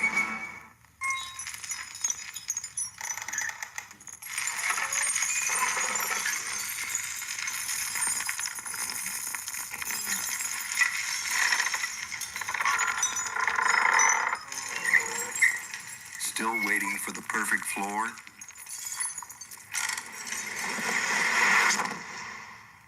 Ooh. New from Mica Flooring. Looks like wood. Wears like iron. Hey, wake up! Wake up! This is my McDonald's. This is an Egg McMuffin. And this is the greatest thing to happen at breakfast since the Egg McMuffin. We call it a my-size meal. Buy any drink, any size. Coffee, soft drink, orange juice. And hash browns. And get one of 4 hot breakfast sandwiches for just 55 cents. Look at all these sizes. 55 cents in honor of 1955, the year it all began. Any size, every day. If this doesn't get you going, go back to bed. This is the sound of small businesses doing more business with Fridays free from Sprint. Call now, and your business can get long distance on Fridays free until the year 2000. Call 1-800-598-5000, only from Sprint Business. The Michelin X1, with a 6-year unlimited mileage tread life warranty, gives you better wet traction than any rain tire. plus Michelin control in most driving conditions. After all, it hasn't rained that much in years. This ESPN special, the 1997 NFL Draft, is brought to you by the owners, managers, and crew who proudly call the McDonald's in your neighborhood my McDonald's. And by Michelin X1, because so much is riding on your tires. We're halfway through the draft, to the first round at least, here in New York. The Dolphins have selected Yatil Green, and the Tampa Bay Buccaneers are on the clock with their second #1 pick of the day. They went up to go down. The Tampa Bay Buccaneers went from the number 8 hole to the 6 hole at one moment to move up to get the Jets pick.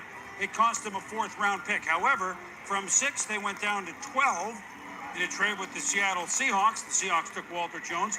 And so they gave up a 4, but they got a 3, and they also got Warwick Dunn to pick in the 12 slot. This now a pick they obtained last year from Bobby Beathard to the San Diego Chargers. The Chargers gave up this year's one to take Brian Still, a wide receiver last year, who they expect big things from this season. An injury plague really was never on the field much last year, but now the Buccaneers are at 16. Estevelle, they picked Warwick Dunn.